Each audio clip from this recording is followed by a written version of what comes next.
Success Through a Positive Mental Attitude, by Napoleon Hill and W. Clement Stone, 1959. Part 4, Get Ready to Succeed. Chapter 16, How to Raise Your Energy Level. How is your energy level today? Did you wake up eager to face the tasks ahead? Did you push your chair back from the breakfast table with the feeling that you were raring to go? And did you plunge into your work with enthusiasm? You didn't.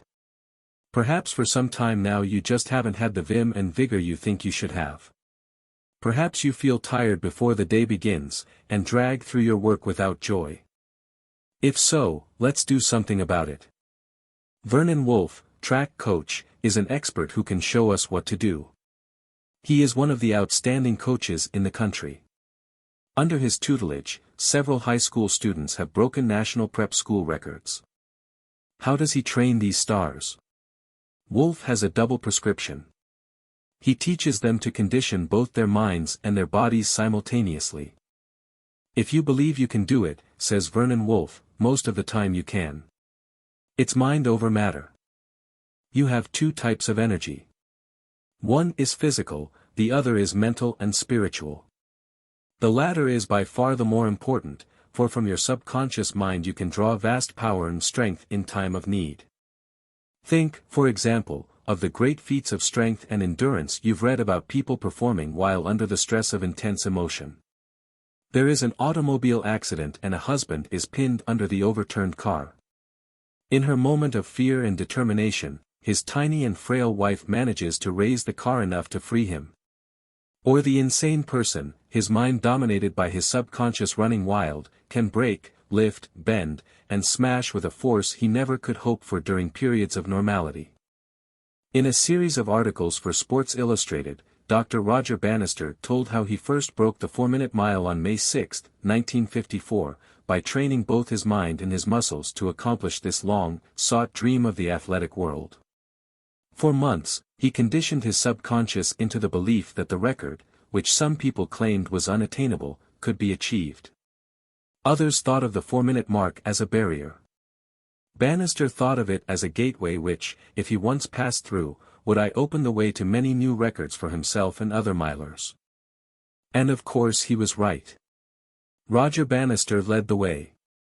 In a period of little more than 4 years after he first set a 4-minute mile, the feat was performed 46 times by himself and other runners. And in one race, at Dublin, Ireland, on August 6, 1958, 5 runners ran the mile in less than 4 minutes. The man who taught Roger Bannister the secret was Dr. Thomas Kurt Curitin, director of the Physical Fitness Laboratory at the University of Illinois. Dr. Curitin has developed revolutionary ideas concerning the body's energy level. They apply, he says, to both athletes and non-athletes. They can make a runner run faster and the average man live longer. There is no reason why, Dr. Curitin says, any man can't be as fit at 50 as he was at 20, providing he knows how to train his body. Dr. Curitin's system is based on 2 principles: 1, train the whole body. 2, push yourself to the limit of endurance, extending the limit with each workout. The art of record breaking, he says, is the ability to take more out of yourself than you've got. You punish yourself more and rest between spells. Dr. Curitin became acquainted with Roger Bannister while running physical fitness tests on European athletic stars. He noticed that Bannister's body was wonderfully developed in some ways.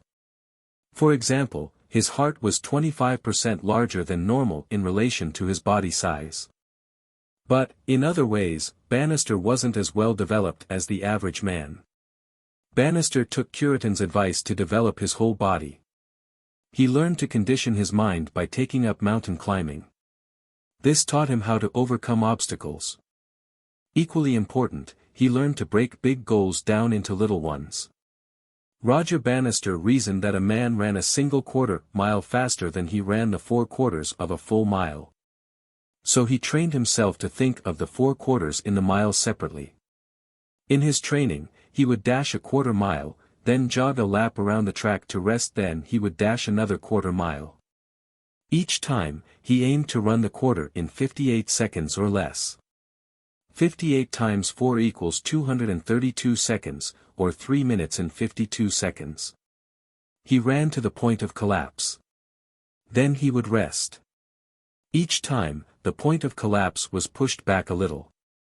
When he finally ran his great race, it was in 3 minutes, 59.6 seconds. Dr. Quotient taught Roger Bannister that, the more the body endures, the more it will endure. Beliefs about overtraining and staleness, he says, are myths. But he emphasizes that rest is as important as exercise activity. The body needs to rebuild in even larger quantities what has been torn down in exercise. That's how strength, vitality, energy are developed. The body and mind both recharge themselves during periods of rest and relaxation. If you don't give them a chance to do so, severe damage, and even death, can result. Is it time to recharge your battery? There's no glory in being the richest man in the graveyard. You don't want to be the best scientist, doctor, executive, salesman, or employee lying, prematurely, under the most ornate headstone. A loved mother, wife, father, son, or daughter can bring happiness. Why then, bring grief, instead? Why be confined to a mental sanitarium or lie embalmed 6 feet under a blanket of beautiful green grass, simply because a needless drain damaged a battery that wasn't recharged? The small child doesn't know when he is excessively tired. But he surely shows it in his behavior and actions. The adolescent may realize he is over-fatigued, but refuse to admit it, even to himself. Then sexual, family, scholastic, and social problems may seem unsolvable and unbearable. They may motivate him to temporary or permanent destructive acts that injure himself and others. When your energy level is low, your health and your desirable characteristics may be subdued by the negative. You, like a storage battery, are dead when your energy level is 0. What is the solution? Recharge your battery. How?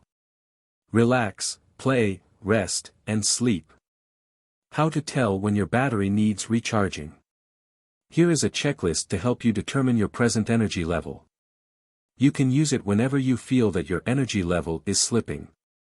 If you are a well-balanced person, your battery may need recharging when you act and feel unduly sleepy or tired, tactless, unfriendly, suspicious, querulous, insulting, hostile, irritable, sarcastic, mean, nervous, excitable, hysterical, worrisome, fearful, jealous, rash, ruthless, excessively selfish, excessively emotional, depressed, or frustrated.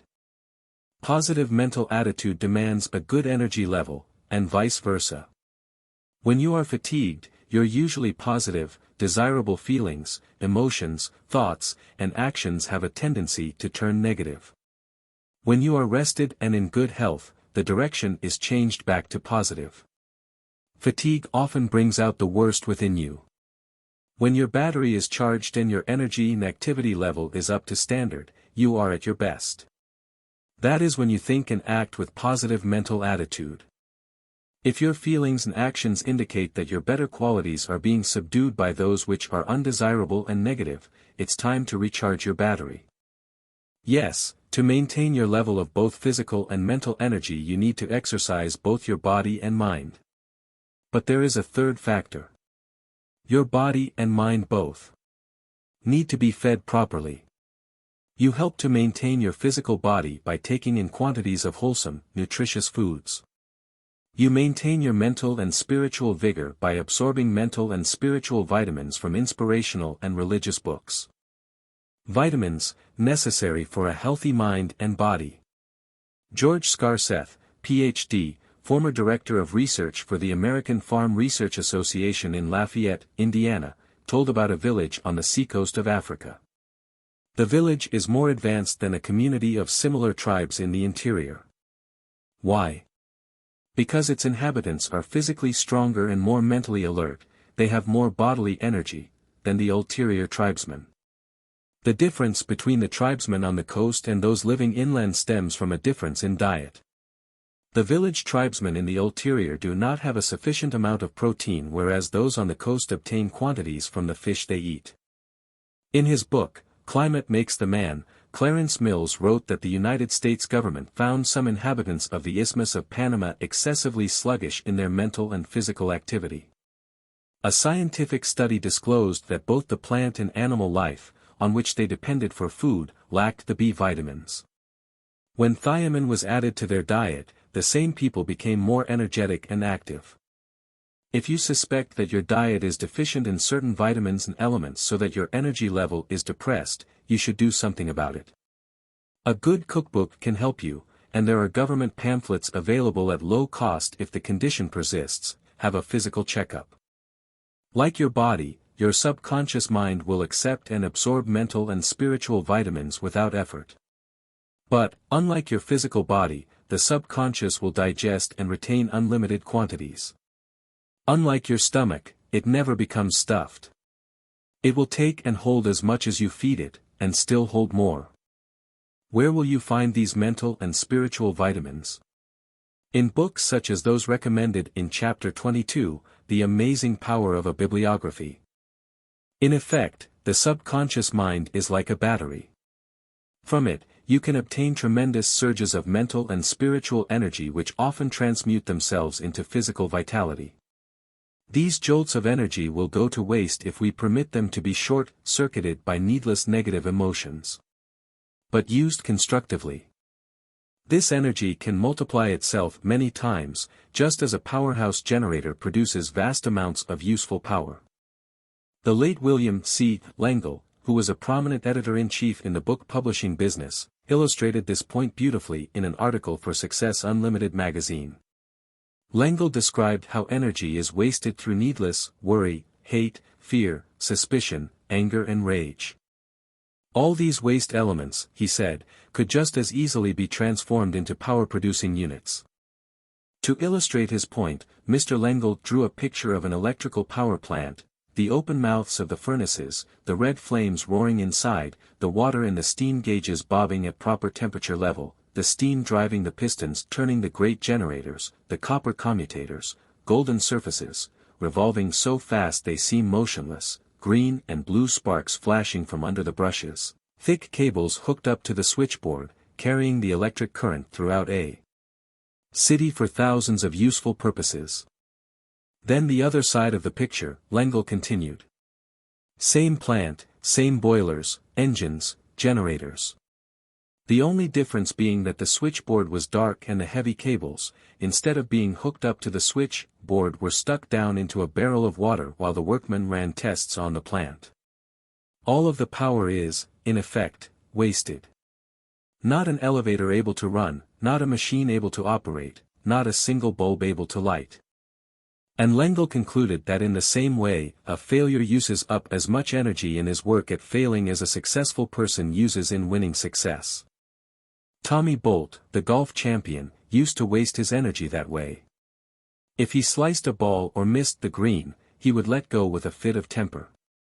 Frequently, he'd become so angry that he'd wrap a golf club around the nearest tree. When he read the famous prayer of Saint Francis of Assisi, it changed him into a man who directed his energy into the most fruitful channels. The prayer Tommy knew peace of mind, and ever since then he carried in his pocket a card imprinted with a portion of the prayer. It reads, God grant me the serenity to accept the things I cannot change, the courage to change the things I can, and the wisdom to know the difference. Man is the only member of the animal kingdom who, through the functioning of his conscious mind, can voluntarily control his emotions from within, rather than be forced to do so by external influences. He alone can deliberately change habits of emotional response. The more civilized, cultured, and refined you are, the easier you can control your emotions and feelings, if you choose to do so. Fear, for example, is good under certain circumstances. If it were not for fear of water, many children would drown. However, it is entirely possible that you are wasting your mental and spiritual energy in this or other misdirected emotions. If so, you can throw a switch to direct the energy into useful channels. How? By keeping your mind on the things you do want and off the things you don't want. Your emotions are immediately subject to action. Therefore, get into action. Substitute a positive feeling for the negative one. For example, if you are fearful and want to be courageous, act courageous. If you want to be energetic, act energetic. But make sure, of course, that your energy is expended to a good and useful purpose. Dawn Fraser of Australia gives us a wonderful case in point. Born on the wrong side of the tracks, in Balmain, a waterside suburb of Sydney, Dawn had an anemic body. But she had a king-size determination to become a great swimming champion. She became the world's fastest woman swimmer. She was good. But sometimes she wasn't quite good enough to satisfy herself. While flying home from the Cardiff Empire Games, she read a book. It was Think and Grow Rich. I found Napoleon Hill's formulas for success most inspiring, she says. I began thinking about our defeat by the English girls in the medley relay when, in the freestyle leg, I swam 60.6 seconds. That was 0.6 of a second faster than my own world record, but still not good enough to give us the 12-yard start we needed. I wondered whether I had given everything in me on that final lap. Dawn Fraser began thinking about the dream she'd had for so long, to become the first woman to swim 100 meters in less than 60 seconds. The magic minute, she called it. If I could have made that final leg in the magic minute, we might have won, she thought. From that moment the old hope of cracking the minute became a burning desire with me. Call it a controlled obsession if you like. I made it my major ambition and formed a plan of positive action with the magic minute as my goal. As Mr. Hill advises, I decided to go the extra mile, mentally as well as physically. In addition to training her body, Miss Fraser now conditions her mind as well. Although she has yet to achieve her magic minute as of this writing, she has cracked record after record. Athletic coaches throughout Australia have been attracted to study Napoleon Hill's teachings, according to Thomas H. Wingard, an Australian newspaperman. Top coaches, in their search for methods that will give their champions just that little bit extra over and above their regular scientifically devised training program, are finding new inspiration in the doctrines of the great American expert, Wingard says. They are adapting Napoleon Hill's technique of mental approach to what is, essentially, a physical problem. Some have taken the positive mental attitude science of success course so they may apply the principles correctly. Is it time for you to recharge your battery? Have you now begun to apply the principles presented in Success through a positive mental attitude? Are you ready to become a champion? If so, you will want to learn how you can enjoy good health and live longer, the subject of our next chapter. Pilot number 16, Thoughts to Steer By. 1. How is your energy level at this moment? 2. What is your most important source of physical, mental, and spiritual energy? 3. How can you apply the principles Dr. Thomas Kirk Curitan taught to Roger Bannister so that you'll have extra energy to achieve your own goals? 4. Do you push to the limit of your endurance then rest and try again? 5. Is it time to recharge your battery? 6. How can you avoid or neutralize fatigue? 7. Are most of your meals based on well-balanced diets? 8. Do you take spiritual and mental vitamins daily by reading inspirational material or listening to inspirational tapes or records? 9. Is your energy being directed toward useful channels? Or is it being short-circuited and wasted? 10. A failure uses up as much energy in his work at failing as a successful person uses in winning success. 11. God grant me the serenity to accept the things I cannot change, the courage to change the things I can, and the wisdom to know the difference. 12. When is the emotion of fear justified? Unjustified? 13. To be energetic, act energetically. Increase your energy level through positive mental attitude. Success through a positive mental attitude, by Napoleon Hill and W. Clement Stone, 1959. Chapter 17, You Can Enjoy Good Health and Live Longer.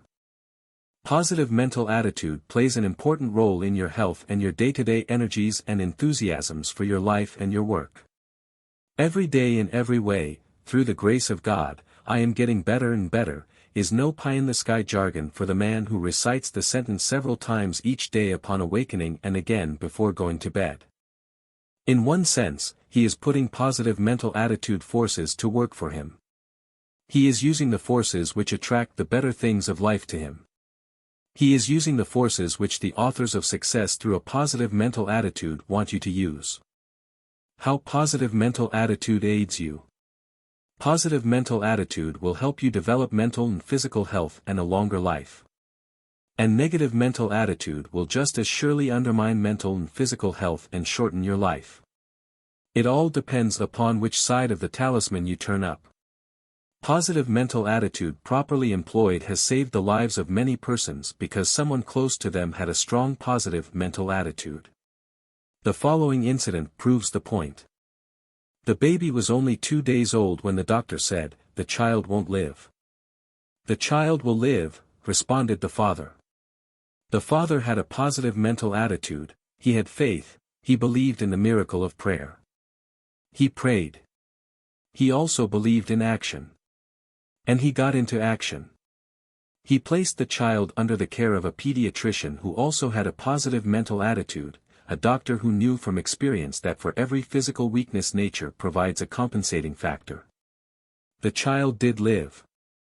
I can't go on. Death separates pair, for instance. The above headline appeared in the Chicago Daily News. The article mentioned that a building engineer, a 62-year-old man, came home and went to bed with chest pains and shortness of breath. His wife, who was 10 years younger, became alarmed and began hopefully to rub her husband's arms to increase circulation. But he died. "I can't stand to go on any more," the widow told her mother, who was beside her. And then the widow died. She died that very same day. The baby that lived and the widow who died demonstrate the powerful forces of positive and negative mental attitudes. Knowing that accentuating the positive will attract good things to you and accepting the negative will bring the bad, isn't it common sense to develop positive thoughts and attitudes? If you have not already done so, now is the time to develop a positive mental attitude philosophy. Prepare for any possible emergency. Always have something to live for. And remember, when you have something to live for, the subconscious mind forces upon your conscious mind strong motivating factors to keep you alive in times of emergency. We need look no further than Rafael Correa to prove our point. An event too all night. He was only 20 years of age. His family was not wealthy, yet it was particularly well esteemed. Therefore, 6 doctors and a young intern had struggled all night in that small operating room at San Juan, Puerto Rico, trying to save Rafael's life. Now, after 12 hours of unceasing watchfulness and attention, they were tired. And they were sleepy. Try as they would, they were finally unable to hear his heartbeat. They couldn't find his pulse. The head surgeon took a knife and cut the blood vessels in Rafael's wrist. The fluid was yellow. The surgeon hadn't used an anesthetic, for the boy's body was so weak that pain didn't seem possible. The doctors thought he could not hear what they were saying. And they spoke as if he were dead. One said, "Not even a miracle can save him now." The chief surgeon took off his surgical coat and prepared to leave the room. The young intern asked, "May I have the body?" "Yes," was the response. The doctors left the room. It has been written, so we do not lose heart. Because we look not to the things that are seen but to the things that are unseen, for the things that are seen are transient, but the things that are unseen are eternal. They could see the physical body, but Raphael was a mind with a body. What was happening to the mind of Rafael Correa which was not visible? In that twilight state between life and death, Raphael was not able consciously to move his body. But because of the positive mental attitude he had developed in his subconscious mind by reading inspirational books, his mind was communicating with a higher power. He felt that God was with him. He began to speak to God as a friend, like a man talking with another. "You know me, you are inside me, you are my blood, you are my life, you are my everything. There is but one mind, one principle, one substance in the universe, and I am one with all else. If I die, I don't lose anything. I just change form. But I am only 20 years old. Dear God, I'm not afraid to die, but I'm willing to live. If you choose to give me life, someday, somehow, I'll be able and willing through your mercy to lead a better life and to help others. As the intern approached Raphael, he looked at Raphael's face and observed the twitching of his eyelids and a teardrop falling from the corner of his left eye. Doctor, come quickly. I think he's alive, he called excitedly. It took more than a year for him to regain his strength, but Raphael Correa did live. Some years later Raphael flew from San Juan to Chicago to ask the authors to hold a 3-evening positive mental attitude seminar at San Juan. It was then that Raphael told us his story of that eventful night in his life. We were inspired by his story and particularly also by the fact that since he had been granted his life, he was trying to make good on his promise to help others. We flew to San Juan to conduct the seminar. While we were in San Juan, Raphael introduced us to the chief surgeon who had been with him all that night, and the doctor confirmed Raphael's story. During the course of the conversation we asked Raphael, what was the name of the book that influenced you in your hour of need? Raphael replied, I had read many inspirational books, but I believe the thoughts that went through my mind that night were primarily from Science and Health, with Key to the Scriptures by Mary Baker Eddy. As proved by Raphael, inspirational books are tremendously instrumental in changing lives. And there is no book with more inspiration and motivation than the Bible. The Bible has changed the lives of more persons than any other book. It has helped countless thousands to develop physical, mental, and moral health. Reading the Bible has developed a greater understanding of its truths in many persons and caused them to draw closer to their own church. This is because the Bible has motivated them to positive action. An inspirational book like the one you are now reading can also motivate you. It can be the catalyst which starts you on the road to desirable, positive action and success. Use a book as a catalyst. The dictionary defines a catalyst in physical chemistry as a substance that causes or accelerates a chemical reaction. The dictionary further states that an anti-catalyst or negative catalyst retards a reaction. The authors recommend that you use good inspirational books as positive catalysts to accelerate your progress toward achievement of true success in life.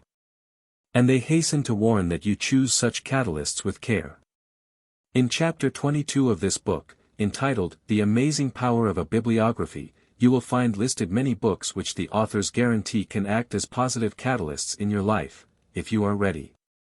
Martin J. Cohen, his book Your Greatest Power, tells of a British regiment that used the 91st Psalm as a catalyst to aid them not just to achieve a material goal, but for the very preservation of life itself. Coe wrote, F. L. Rawson, noted engineer and one of England's greatest scientists, in his book, Life Understood, gives an account of a British regiment under control of Colonel Whittlesey, which served in the World War for more than 4 years without losing a man. This unparalleled record was made possible by means of active cooperation of officers and men in memorizing and repeating regularly the words of the 91st Psalm, which has been called the Psalm of Protection. Protection of your life can also be accomplished by protecting your health. And, let there be no misunderstanding about it. Your health is one of your most valuable assets. Many a man today would be more than willing to trade his wealth for good health. I'd rather have my health than his money. It is said that a healthy, ambitious 18-year-old clerk in a produce firm in Cleveland, Ohio, developed a major definite aim of becoming the world's richest man. At the age of 57 he retired on doctor's orders. Like many American businessmen, he had stomach ulcers and shot nerves. In addition, he was a hated man. I'd rather have my health than his money, many said. John K. Winkler tells the story in John D., A Portrait in Oils. Can money buy physical and mental health, a longer life, and the esteem of your fellow men? When John D. Rockefeller retired from active business, his major definite aims were to develop a healthy body, maintain a healthy mind, live a long life and later, to win the esteem of his fellow men. Could money buy these? It did. Here's how Rockefeller did it and what it can mean to you. Rockefeller attended the Baptist church services every Sunday and took notes to learn the principles that he might apply daily. Slept 8 hours every night and took short naps every day. And through rest he avoided harmful fatigue. Took a bath or shower every day. He was neat and clean in his appearance. Moved to Florida to a climate conducive to his good health and longevity. Lived a well-balanced life. For fresh air and sunshine were absorbed while he daily engaged in his favorite outdoor sport, golf. And indoor games, reading, and other wholesome activities were enjoyed with regularity. Ate slowly, in moderation, and chewed everything well. The saliva in his mouth was permitted to me with the masticated foods and liquids. And they were well digested before they were swallowed. They were swallowed at body temperature. Foods too hot or too cold for the mouth were not dumped into his stomach to burn or freeze its lining. Digested mental and spiritual vitamins. For grace was said at each meal. And at dinner, it was his custom to have his secretary, a guest, or a member of his family read the Bible, a sermon, an inspirational poem, a motivating article from a newspaper, magazine, or book. Employed Dr. Hamilton Fisk Bigger full-time. Dr. Bigger was paid to keep John D. well, happy, and alive. He did this through motivating his patient to develop a cheerful, happy attitude. And Rockefeller lived to be 97. Didn't want the hatred of his fellow men to be inherited by the members of his family. Therefore, he began intelligently to share a part of his possessions with the needy. At first Rockefeller's motive was primarily a selfish one. He wanted a good reputation. Then something happened. By acting generous, he became generous.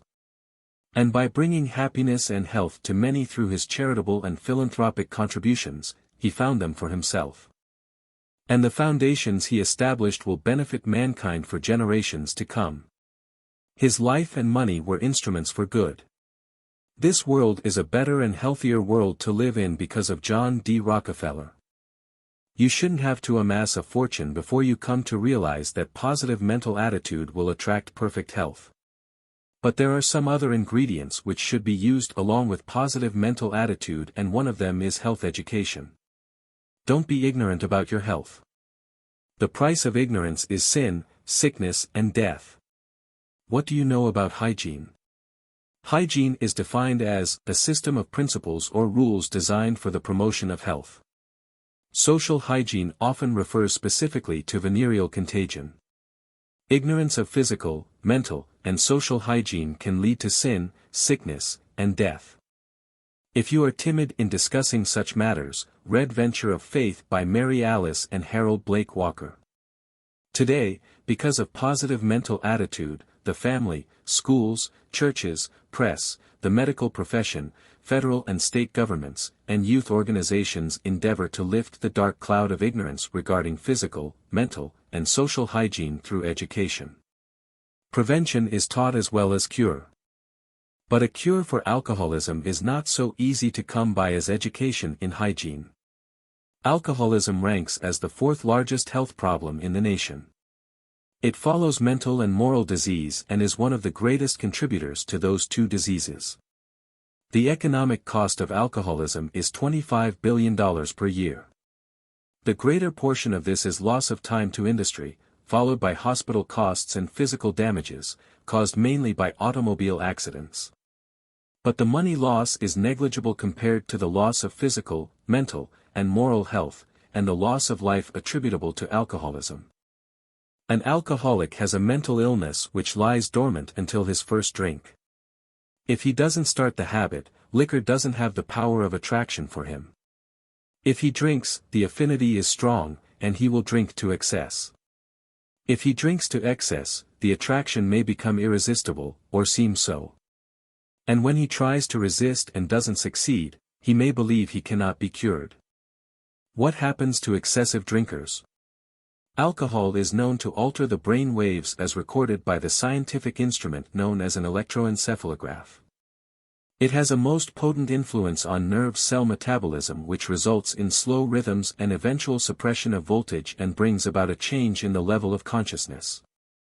A human body is alive only as long as its subconscious mind functions. It can be kept alive for a long time without the functioning of the conscious mind. There are degrees of consciousness. Sanity is that healthy state of mind when the activities of the conscious and the subconscious are in proper balance. And while they work together, each has its specific duties, each has inhibiting factors. While sometimes it is healthful and wholesome for a person to do the things he wants to do but which are forbidden, judgments and actions should be the result of the conscious and subconscious working in balance. The intellect and other powers of the conscious mind act as a governor regulating the subconscious when a person is in a conscious state of activity. As the activity of this governor slows down, the machine begins to run wild, and the individual may act in an illogical manner. His uncontrolled activities may range from a simple foolish act to a state of mind commonly known as insanity. As the inhibiting barriers are lowered, due to the effect of alcohol on the brain cells, the restraining controls of the conscious mind become less effective. When the emotions, passions, and other activities of the subconscious mind have too free a rein, without proper regulation by the balance wheel of the intellect, the individual in this semi-conscious state of mind will commit foolish and undesirable acts due to alcoholic influence. Alcoholism is indeed a dread disease. If allowed to control a person's life, it can render that person physically, mentally, and morally ill and send him to a living hell. Once alcohol has gained control in a person's life, it does not readily relinquish its hold. But there is a cure. There's always a cure. What's the cure? Stop drinking. For the alcoholic, this is more easily said than done. The important thing is that it can be done. He can do it. When you develop a positive mental attitude, you don't give up trying because you have previously failed or because you know of cases where others have failed. You can be motivated and receive hope from successful experiences. A baby learning to walk isn't criticized for falling after taking the first 3 steps. It is given credit for the progress it makes in response to its conscious effort. The alcoholic may find help in a number of places. Complete cures for alcoholism have been effected by environmental influences in the religious therapy of established churches, rescue missions like the Pacific Garden Mission in Chicago, revival meetings of evangelists like Oral Roberts, Alcoholics Anonymous, medical and psychiatric help including hypnosis, private hospitals such as the Keeley Institute at Dwight, Illinois, or an inspirational book like I Dare You. However, each individual must win his own internal victory. But, generally, it is necessary for him to come under the environmental influence of someone who will help him through suggestion until he takes control of his own power. Or, if you will, until he has a positive mental attitude developed beyond the point of relapsing into a negative mental attitude. Positive mental attitude can do wonders for the alcoholic if only he will put it to work for him. And positive mental attitude will work wonders for you, too, in attracting health and longevity. Uncertainty about your health can undermine your positive mental attitude, by causing you to worry about every little ache or pain. The longer you remain uncertain, the more your attitude changes direction from positive to negative. And if the symptoms you have noticed really do denote a condition that requires attention, the longer you remain uncertain and do nothing, the greater are the opportunities for that condition to develop. Don't be uncertain about your health. Get into action. Take the guesswork out of your health. He was a young, dynamic, successful automobile sales manager. His whole future was ahead of him, yet he was mighty low. In fact, he expected to die. He even selected and purchased his cemetery lot and made all arrangements for his burial. He got his house in order. But here's what actually happened. At times he became short of breath. His heart beat rapidly. His throat choked up. Eventually he went to his family doctor, who was a very successful physician and surgeon. The doctor advised him to take a rest, to take life easy, to retire from the work he loved, the thrilling game of selling automobiles. The sales manager stayed home for a while and rested his body, but because of fears, his mind was not at ease. He still became short of breath. His heart would beat rapidly. His throat would choke up. It was summertime, and his doctor advised him to vacation in Colorado. He was carried into the Pullman compartment. Colorado, with its healthful climate, inspirational mountains, did not prevent the manifestation of his fears. He would frequently experience shortness of breath, rapid beating of the heart, and the same choked-up feeling. Within a week he returned home. He believed death was coming. Take the guesswork out of it, this salesman was told, as you might be told, by one of the authors. You have everything to gain and nothing to lose by going to a clinic such as Mayo Brothers at Rochester, Minnesota. Do it now. At his request he was driven to Rochester by a relative. He was actually afraid that he might die en route. When the sales manager went through the clinic, he was told what was wrong with him. The doctor said, "Your difficulty is that you breathe in too much oxygen." He laughed and said, "That's silly."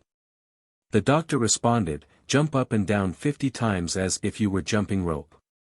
He became short of breath, his heart beat rapidly, and his throat choked up. "What can I do about it?"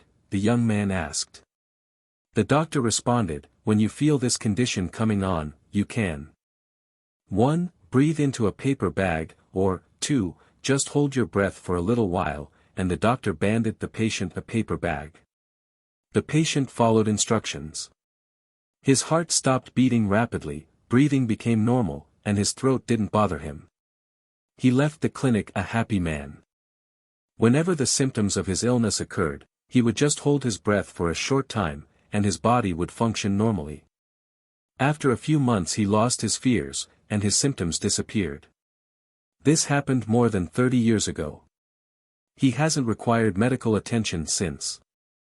Of course, not all cures are so easily effected. There are times when you may have to use all your resources before aid is found. However, it is wise to continue the search with persistence and a positive mental attitude. Such determination and optimism usually pay off. It did for another sales manager.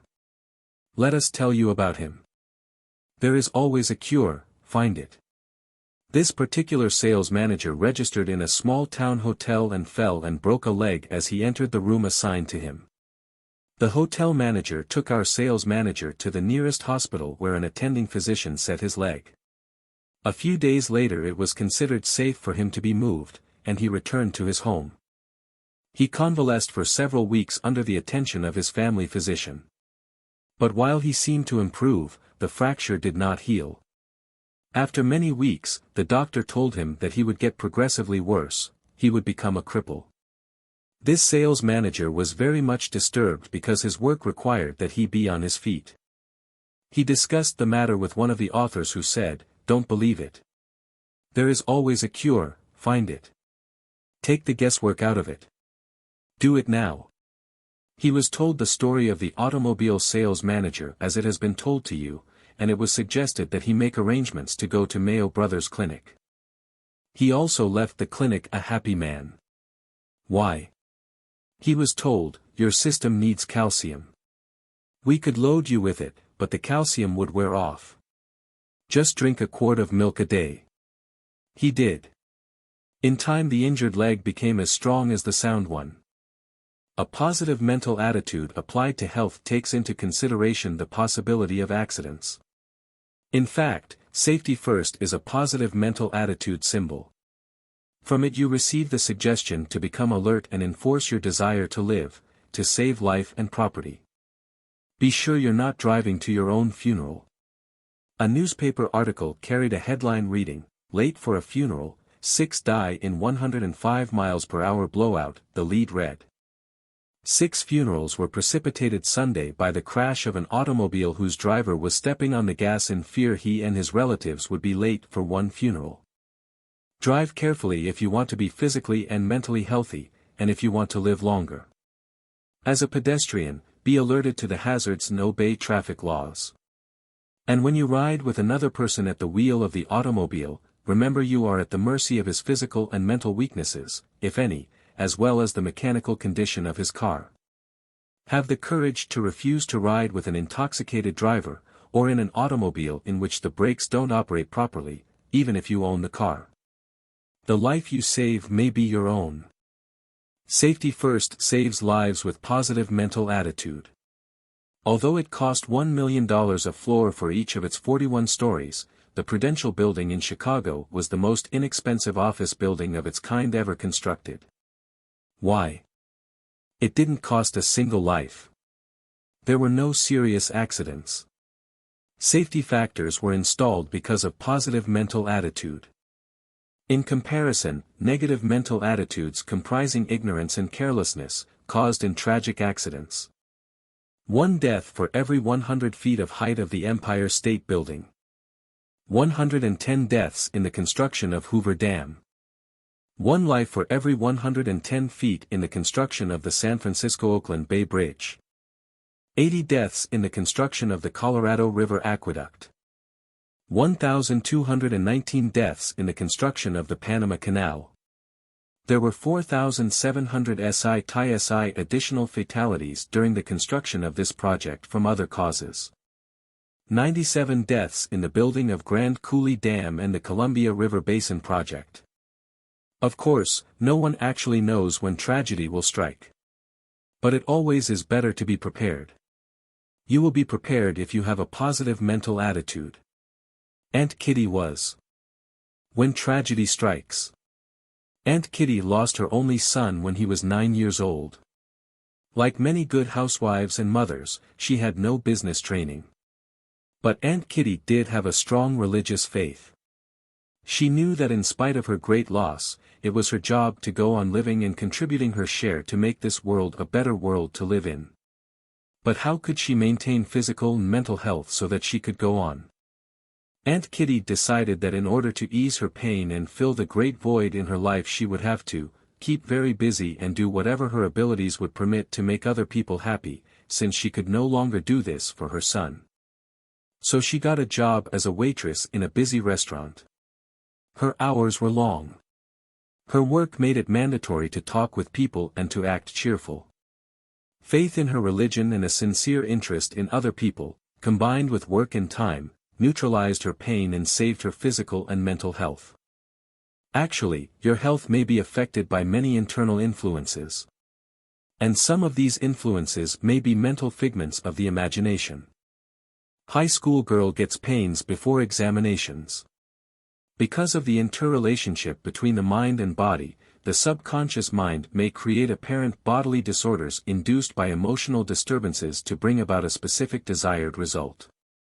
A true life experience will prove the point. A high school girl experienced severe backaches the morning of any day on which she was to take a German or history examination. She didn't like either subject. She wasn't properly prepared. Her pains were so severe that she believed she couldn't get up from bed. She was not pretending. She suffered. A peculiar characteristic of the pain was that about 3:30 in the afternoon, when school was over for the day, the pain would subside.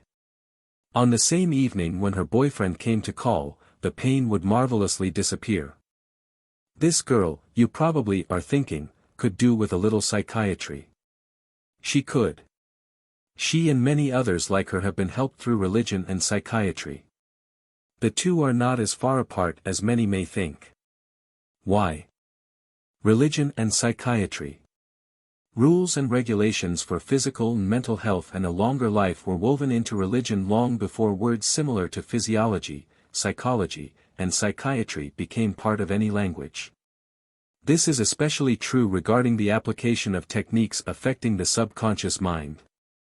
It is easy to see why psychiatric clinics and counseling services are becoming an integral part of church organizations regardless of their religious denominations.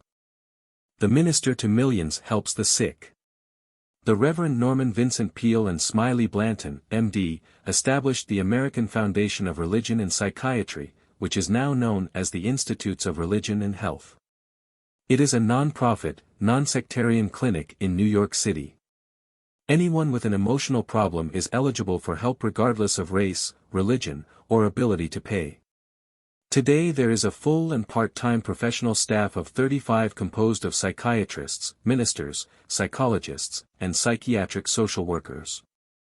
If you would like information on how to establish a counseling service in your church, write the institutes. What lies ahead? Mental and physical health are two great rewards of a positive mental attitude. It is true, a positive mental attitude takes effort, patience, and practice to gain and maintain.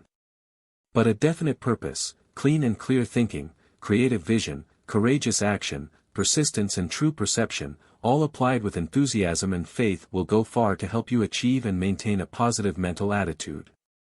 And what lies ahead as you approach your definite goals? Happiness lies ahead. If you are happy now, you will wish to maintain and increase this wonderful happiness which you already have. If you are not happy now, you will want to learn how you can be happy. Let's turn to chapter 18, entitled, How to Be Happy, to find additional positive mental attitude success principles to speed us in our pursuit of happiness. Pilot number 17, Thoughts to Steer By. 1. You can have more perfect health. A positive mental attitude affects your health. It attracts good health to you. A negative mental attitude attracts ill health. 2. Thinking good thoughts, positive and cheerful thoughts, will improve the way you feel. What affects your mind also affects your body. 3. A positive mental attitude toward the ones you love may be the means of saving their lives. Remember the father who saved the life of his infant son by going into action with a positive mental attitude. 4. Learn to practice positive mental attitude instead of giving in to negative mental attitude as the engineer's wife did. Her negative mental attitude allowed death to claim her. 5. Develop within you a positive mental attitude so powerful that it seeps down from your conscious into your subconscious mind. If you do, you will find that in times of need and emergency, it will automatically flash back to your conscious mind. Even in the greatest emergency of life, death. 6. Make a study of the Bible and other inspirational books. They will both inspire and teach you how to motivate yourself to positive desirable action and thus help you achieve the goals you desire. 7. Learn to use the 17 success principles and to apply them to your life. Have you memorized them? 8. All the wealth in the world cannot, by itself, buy good health. But you can achieve good health by striving for it and observing simple rules of hygiene and good health habits. Remember, John D. Rockefeller had to retire at the age of 57 because of ill health, but through a positive mental attitude and wholesome living, he reached the ripe old age of 97. 9. Positive mental attitude recognizes the importance of education in physical, mental, and social hygiene, and that ignorance of these subjects can mean sin, sickness, and death. Keep abreast of current developments affecting your mental, moral, and physical health. 10. Never abandon hope, for there is a potential cure for every ailment. Develop positive mental attitude and take the guesswork out of your health by seeking aid at the right time. 11. Positive mental attitude repels accidents and tragedies by keeping the person with positive mental attitude alert to dangers at all times. Should tragedy strike, however, positive mental attitude can guide you in meeting reverses calmly and deliberately. 12. A sound mind and sound body are attainable if you will put positive mental attitude to work for you. Remember, you can enjoy good health and live longer with positive mental attitude. I feel healthy. I feel happy. I feel terrific. Success Through a Positive Mental Attitude, by Napoleon Hill and W. Clement Stone, 1959. Chapter 18, Can You Attract Happiness? Can you attract happiness? Abraham Lincoln once made the remark, "It has been my observation that people are just about as happy as they make up their minds to be." There is very little difference in people, but that little difference makes a big difference. The little difference is attitude. The big difference is whether it is positive or negative. Persons who want to be happy will adopt a positive mental attitude and be influenced by the positive mental attitude side of their talisman. Thus happiness will be attracted to them. And those who turn on negative mental attitude make a business of being unhappy. They don't attract, they repel happiness. I want to be happy.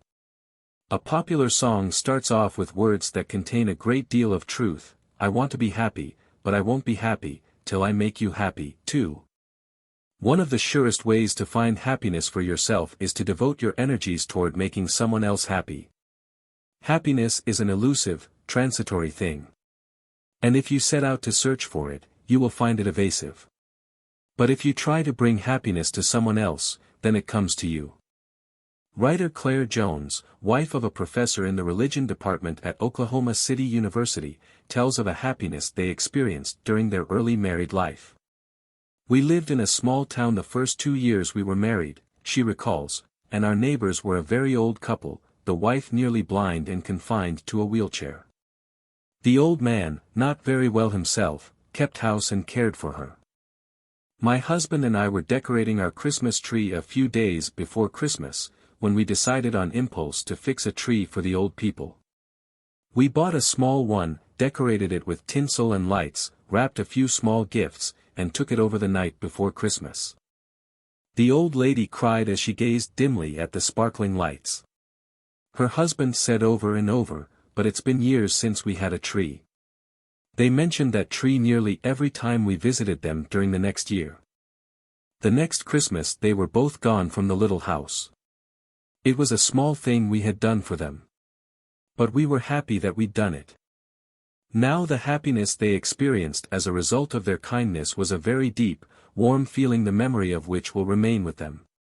It was a very special kind of happiness that comes to those who do kind deeds. But the kind of happiness which is most common and most constant comes closer to being a state of contentment, a state of being neither happy nor unhappy. You are a happy person during a period when you predominantly experience that positive state of mind in which you are happy combined with that neutral state of mind in which you are not unhappy. And you can be happy, content, or unhappy. For the choice is yours. The determining factor is whether you are under the influence of a positive or negative mental attitude. And that factor you can control. Handicaps are no barrier to happiness. Surely if ever there was a person who might have been expected to complain of unhappiness, Helen Keller was that person. Born deaf, mute, and blind, deprived of knowledge of normal communication with the persons who surrounded her, she had only her sense of touch to help her to reach out to others and to experience the happiness of loving and being loved. But reach out she did, and through the aid of a devoted and brilliant teacher who in love reached out to Helen Keller, that deaf, mute, and blind little girl became a brilliant, joyful, happy woman. Miss Keller once wrote, "Anyone who out of the goodness of his heart speaks a helpful word, gives a cheering smile, or smooths over a rough place in another's path knows that the delight he feels is so intimate a part of himself that he lives by it the joy of surmounting obstacles which once seemed unremovable, and pushing the frontier of accomplishment further. What joy is there like unto it?"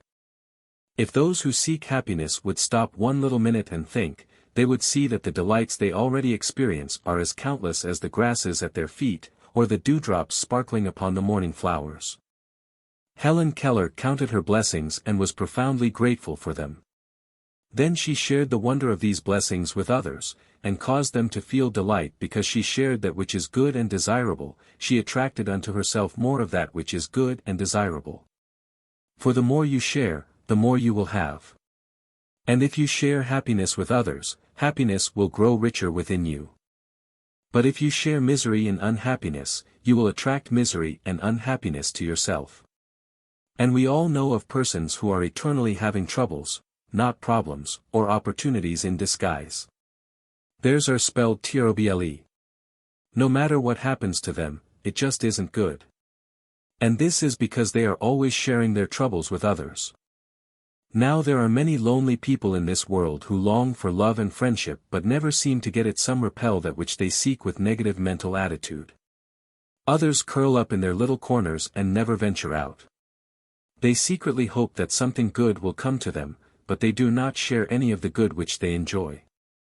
They do not realize that when you withhold from others that which you have which is good and desirable, your own portion of the good and desirable diminishes. Others, however, have the courage to do something about their loneliness, and they find their answer in sharing the good and beautiful with others. There was one such little boy who was a very lonely, unhappy little boy indeed. When he was born his backbone was arched into a grotesque hump and his left leg was crooked. Looking at the infant, the doctor assured the boy's father, "But he'll get along all right." The family was poor. And the baby's mother died before he was a year old. As he grew up, other children shunned him because of his misshapen body and his inability to participate successfully in many of their activities. Charles Steinmetz was his name. And he was a lonely, unhappy little fellow. But the great giver of all good had not overlooked this little fellow. To compensate for his misshapen body, Charles had been endowed with an extraordinarily keen mind. Using the greatest asset available to him, Charles ignored his physical disabilities about which he felt he could do nothing, and worked to excel with his mind. At 5 he could conjugate Latin verbs. At 7 he learned Greek and a smattering of Hebrew. At 8 he had a good understanding of algebra and geometry. When he went on to college, he excelled in all his studies. In fact, he was graduated with honors. He had carefully saved his pennies so he could rent a dress suit for the occasion.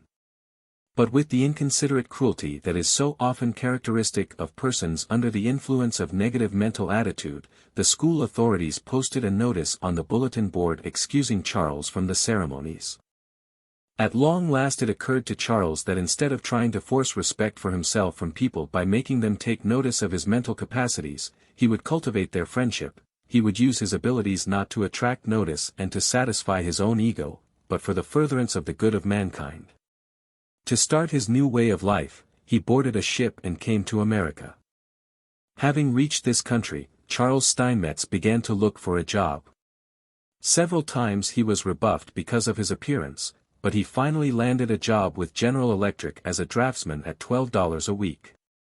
In addition to his regular duties he spent long hours in electrical research, and he endeavored to cultivate the friendship of his fellow employees by trying to share with them that which he had that was good and desirable. After some time the chairman of the board of General Electric Company recognized the rare genius of this man, and said to Charles, "Here is our entire plant. Do anything you want with it. Dream all day, if you wish. We'll pay you for dreaming." Charles worked hard, long and earnestly. During his lifetime he patented more than 200 electrical inventions and wrote many books and papers on problems of electrical theory and engineering. He knew the satisfaction of a job well done. And he also knew the satisfaction of making contributions which went far to make this world a better place to live in. He accumulated wealth and acquired a lovely home which he shared with a young couple he knew. Thus, Steinmetz experienced the happiness of a full and useful life. Happiness begins at home. The greater part of the life of each of us is spent in our homes, with our families. And unfortunately that dwelling which should be a haven of love, happiness, and security too often turns into an antagonistic place where the members do not enjoy happy and harmonious relationships. Problems in the home can arise for many reasons. In one of our positive mental attitude science of success classes a very gifted, aggressive young man of about 24 was asked, "Have you a problem?" "Yes," he replied, "my mother. In fact, I have decided to leave home this weekend." When the student was asked to discuss his problem, it became evident that the relationship between him and his mother was not harmonious. It was apparent to the instructor that her aggressive, dominant personality was similar to his. The class was informed that the personality of an individual can be compared to the powers of a magnet. When two like powers are in line and push or pull in the same direction, they are drawn to each other by attraction. When the powers are opposed to each other, they resist and repel one another. When they are placed side by side and both confront the same outside forces, the individuals like the magnets remain separate entities. Yet their strength to attract and repel these forces is increased even though between themselves they are opposed. The instructor continued by saying, "It appears that your behavior and that of your mother are so similar that you can determine how she reacts to you by the way you react to her. You can probably evaluate her feelings by analyzing your own. Therefore, you can solve your problem easily. When two forceful personalities are opposed and it is desirable that they live together in harmony, at least one must use the power of positive mental attitude. Here's your specific assignment for this week: when your mother asks you to do something, do it cheerfully. When she expresses an opinion, agree with her in a pleasant, sincere manner, or don't say anything. When you are tempted to find fault with her, find something good to say. You will have a most pleasant experience. She will probably follow your example. It won't work, responded the student. She is just too hard to get along with. You're absolutely right, responded the instructor. It won't work unless you try to work it with a positive mental attitude. A week later the young man was asked how he was coming along with his problem.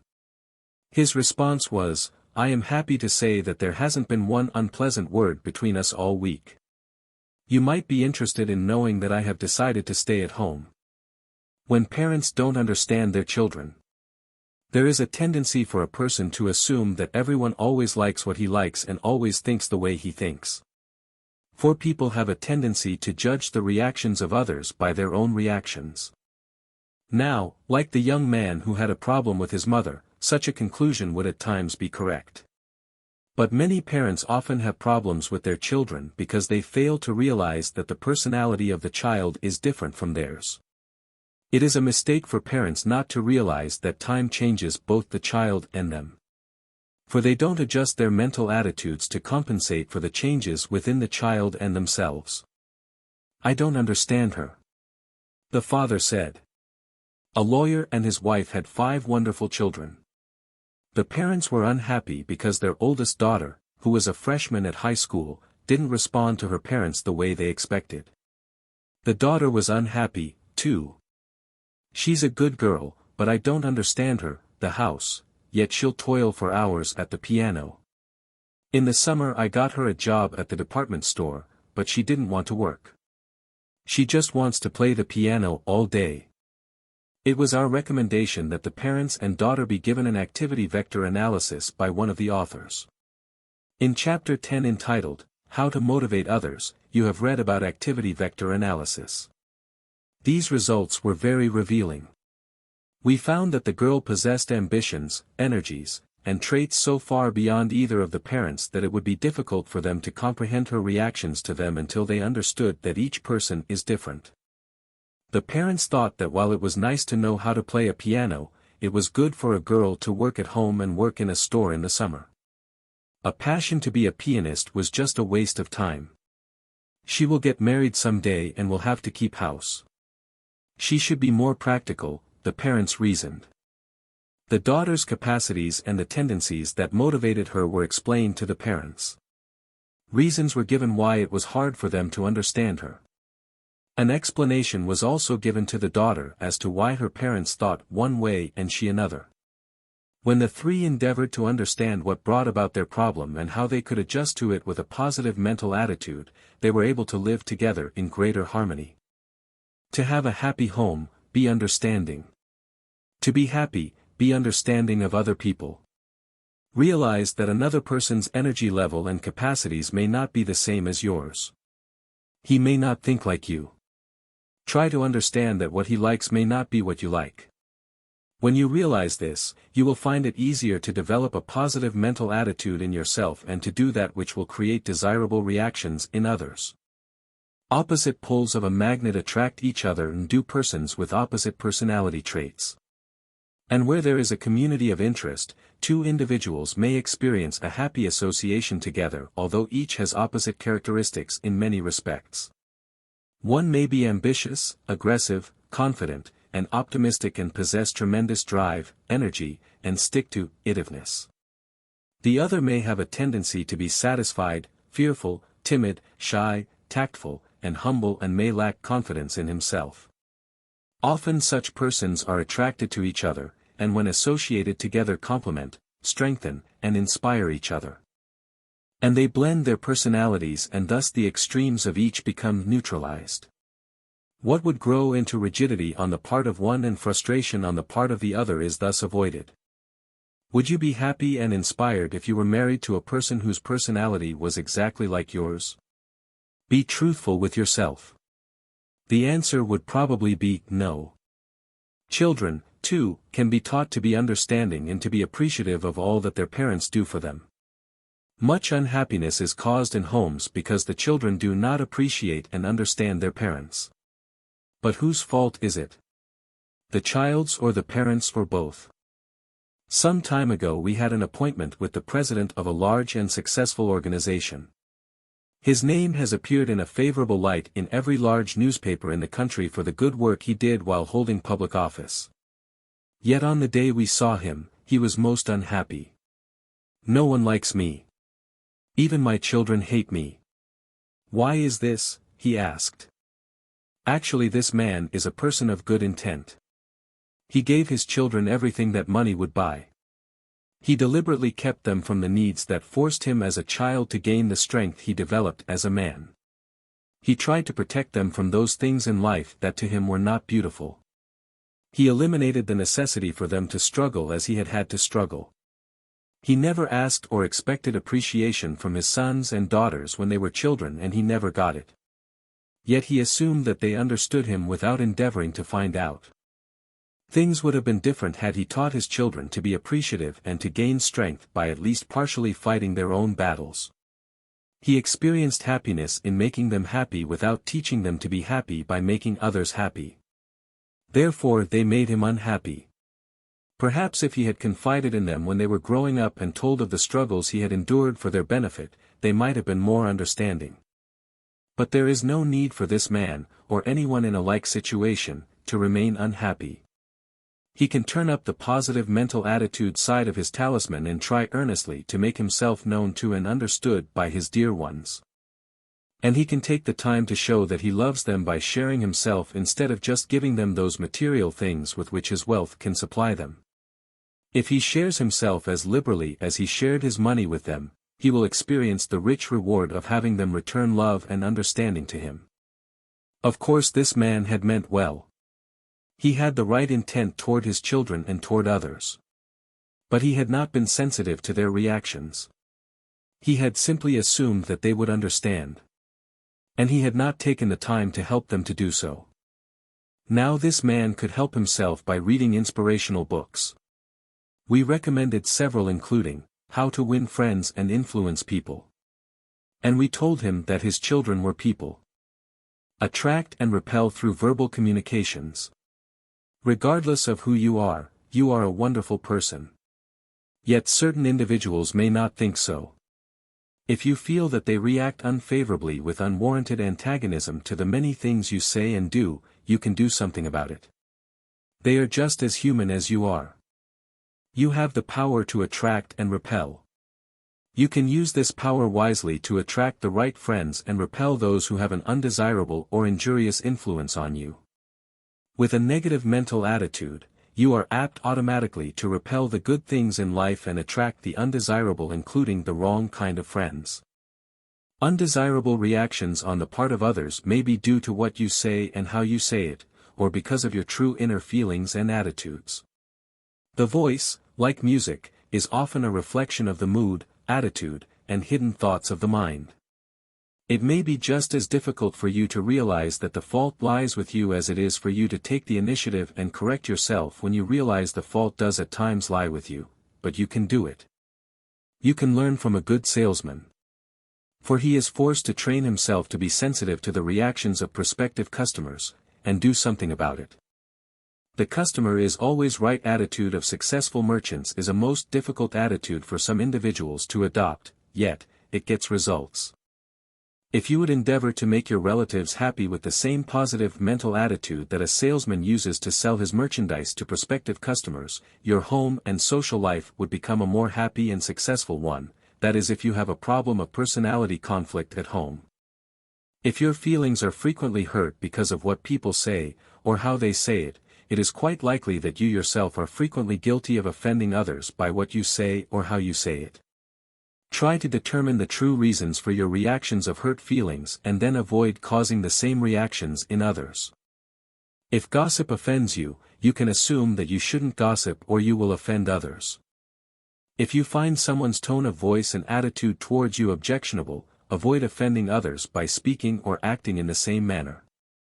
If you are not happy when someone yells at you in an angry voice, assume that it is repellent to another if you yell at him, even though he is your 5-year-old son, or a very close relative. If you feel offended because another person misunderstands your intent, show your confidence, give other persons the benefit of the doubt. If you do not find arguments, sarcasm, humor with a personal sting, or criticism of your ideas, friends or relatives pleasant, it is logical to assume that others will not find them pleasing either. And if you like to be complimented, if you like to be remembered, if it makes you happy to know that someone thinks of you, you can safely assume that others will be happy if you compliment them, or remember them, or drop them a note to let them know you are thinking of them. A letter can bring happiness. Absence makes the heart grow fonder, if letters are exchanged.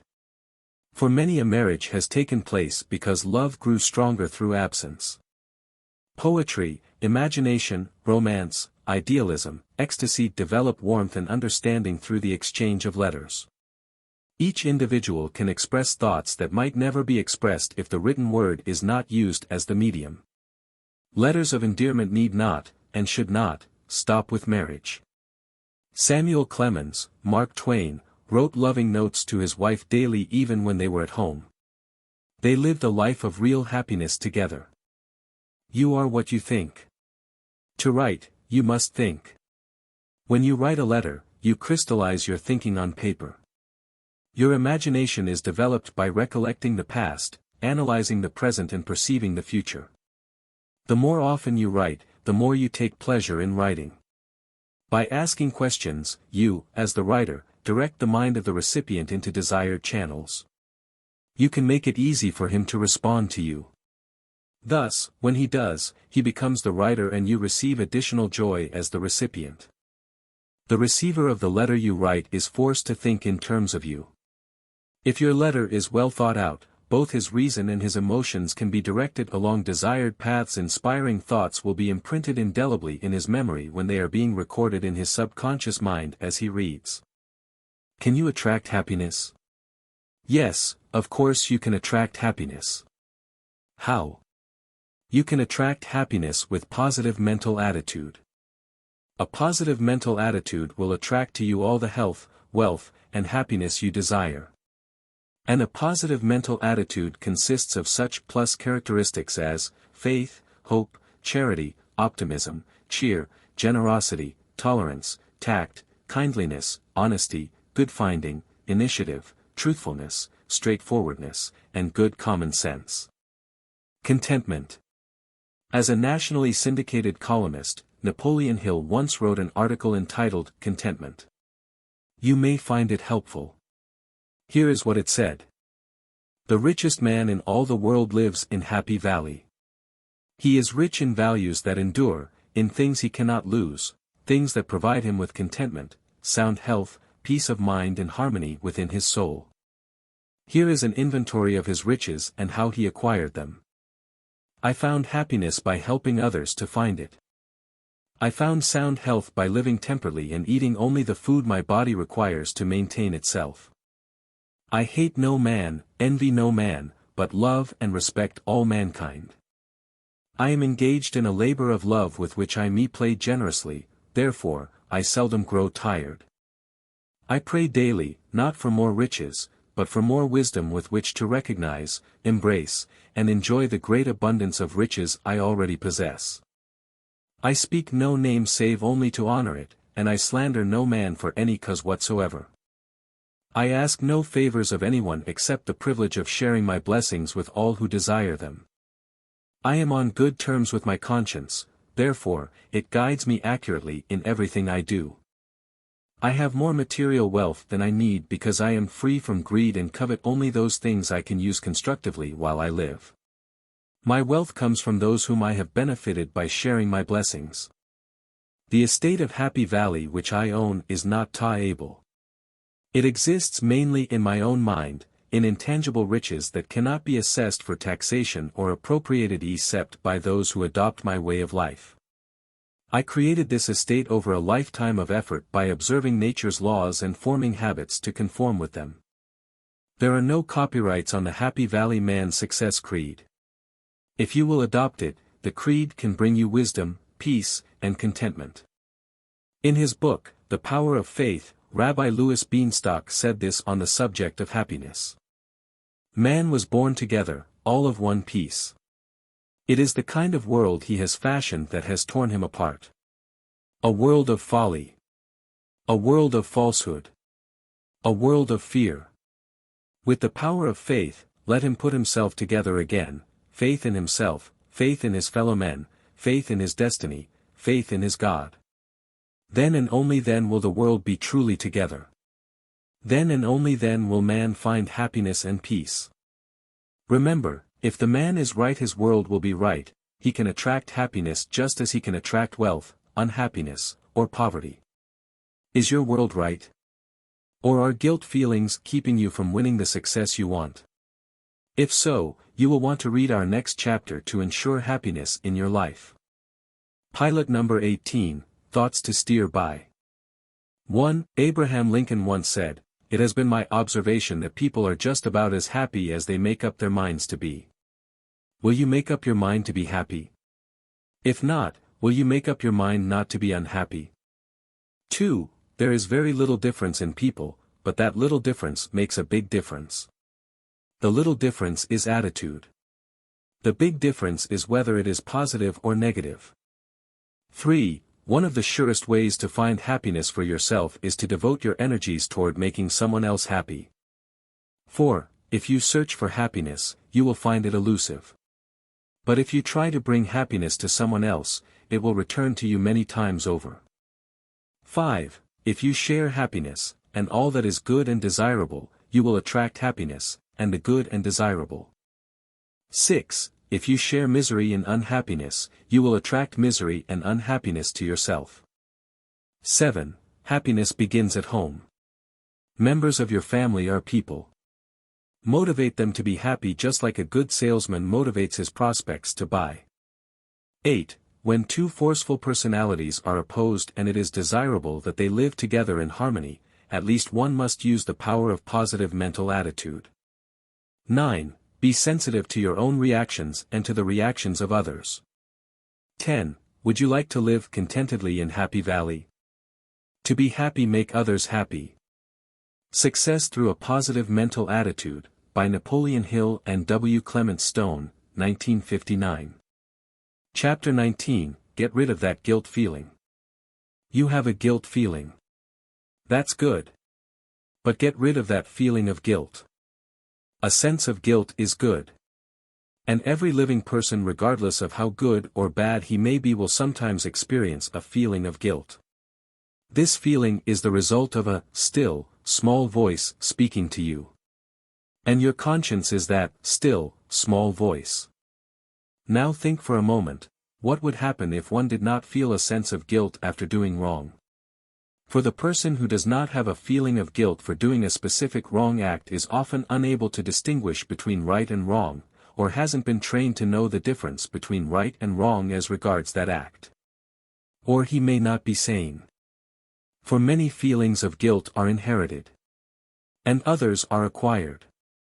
We know a mental conflict often will develop when inherited emotions and passions are bridled by the society in which one lives, and people in one environment may have an entirely different code of ethics that is opposed to the code of those in another. Yet in each instance where the individual has been taught a specific ethical standard and violates it, he develops a feeling of guilt. In some instances, however, the violation of a moral standard of society is good because the standard itself may be bad.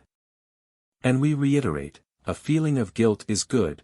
It even motivates persons of the highest moral standards to worthwhile thought and action. For there was a righteous man who hated and unrelentingly persecuted people of a religious minority. But he developed a feeling of guilt. And the world knows he righted his wrong when his feelings of guilt motivated him to desirable action. For he became a great evangelist. And his thoughts, words, and actions have changed the history of the world during the past 2,000 years. Saul of Tarsus was his name. And then there was a man whose feeling of guilt for what he believed to be the misdeeds of his life made him so remorseful that he, too, was motivated to desirable action. In prison he spent his days writing a book. And his book is a classic reference for teaching nobility of character and beauty of life. John Bunyan was his name. And then there was also the sinner we discussed in chapter 15 who donated $500,000 to the Chicago Boys Clubs and who also donated $1 million to his church. Now he did this to atone in part for his guilt. For he provided money to prevent boys and girls from falling into the traps and snares of life that he had experienced.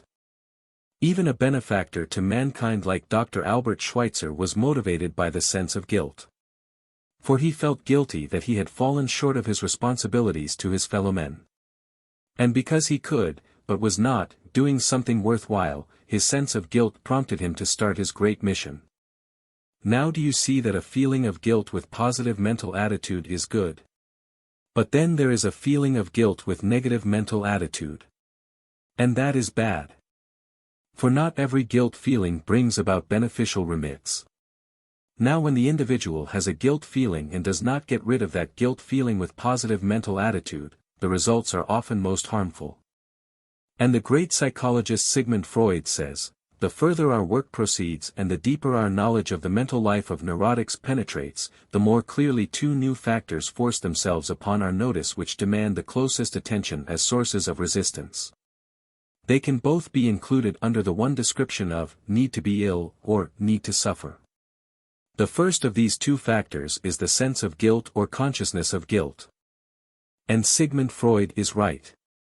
For feelings of guilt have motivated men to destroy their lives, mutilate their bodies, or injure themselves in other ways to atone for their wrongdoing.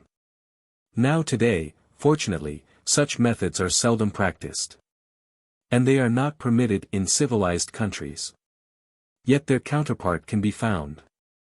For the conscious mind may not feel guilty but the subconscious mind does. And the subconscious mind never forgets. And it uses its powers as effectively as the conscious mind. For it fulfills the need of the individual who doesn't rid himself of the feeling of guilt with positive mental attitude. It makes him ill. It makes him suffer. A guilt feeling can teach yon consideration for others. Consideration for others is a quality each of us has to learn to develop. The newborn babe cares little for the comfort and convenience of anyone else. He wants what he wants when he wants it. So right at that point in his development he begins to learn, little by little, that there are others alive, too, and that, to some extent at least, he will have to allow them some consideration. But selfishness is a common human trait, and it lessens in each of us only through development. When we get old enough to understand that such feelings are not good, we feel a twinge of guilt when we indulge in selfishness. This is good, for it causes us to think twice when the occasion arises and we can choose between pleasing ourselves or pleasing others concerned. Thomas Gunn's 6-year-old grandson was visiting him at his home in Cleveland, Ohio. The youngster would run to the corner every evening to meet his grandfather when he returned from work. This made the grandfather very happy. When the youngster met him, he would give his grandson a small bag of candy. One day the boy ran to the corner and greeted his grandfather in excitement and anticipation with, "Where's my candy?" The elderly gentleman tried to conceal his emotion.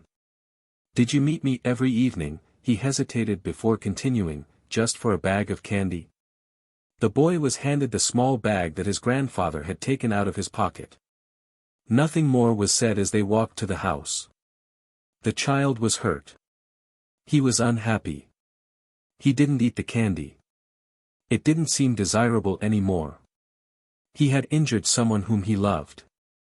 That night as the 6-year-old and his grandfather knelt down and said their prayers aloud together, the youngster added one all his own, "Please, God, let grandfather know I love him."